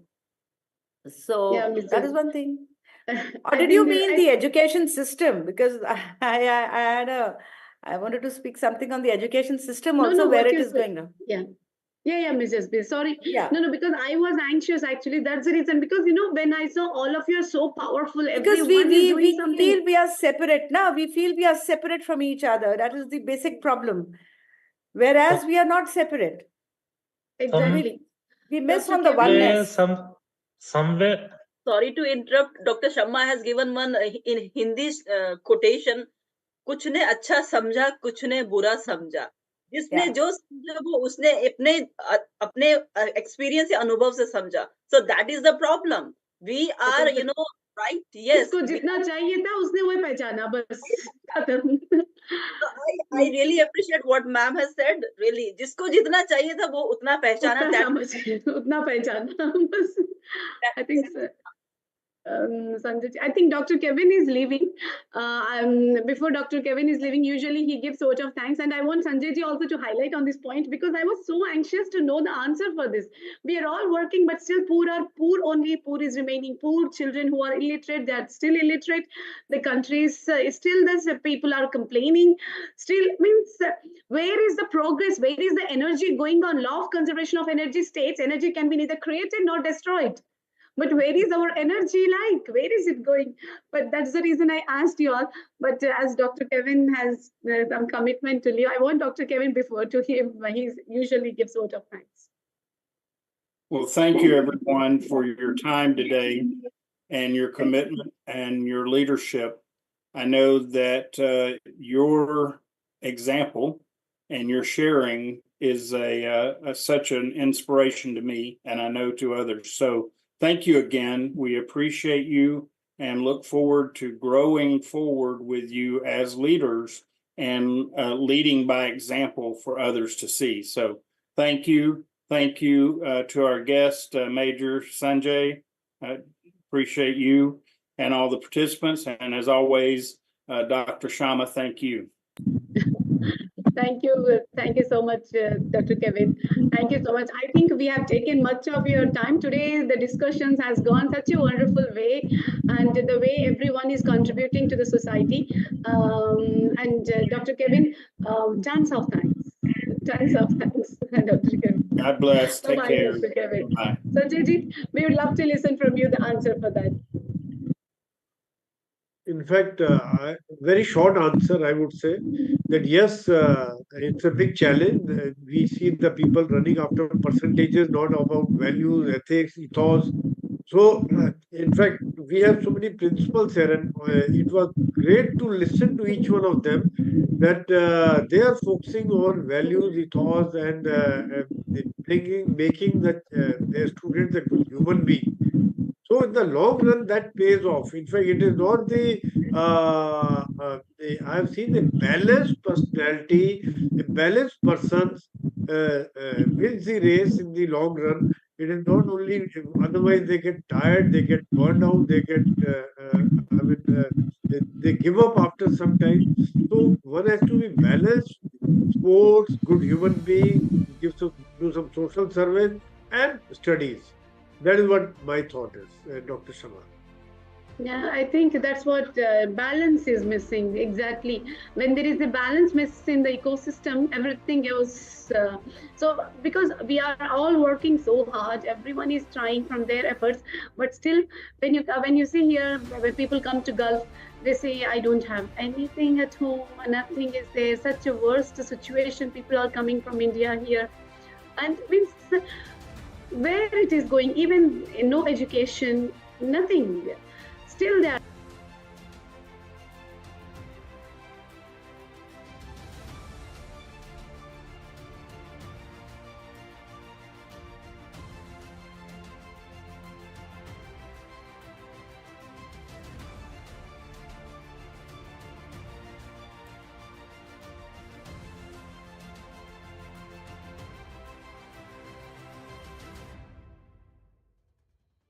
Ladies and gentlemen, good evening and a very warm welcome to ISA 2023 in the most vibrant city of Dubai.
rich, when we'll possess a lot of things, we'll be happy. I think it's the other way around. When you're very happy, that's the ingredient for success, basically. Like, you've got to be happy first to be successful. So we are never satisfied.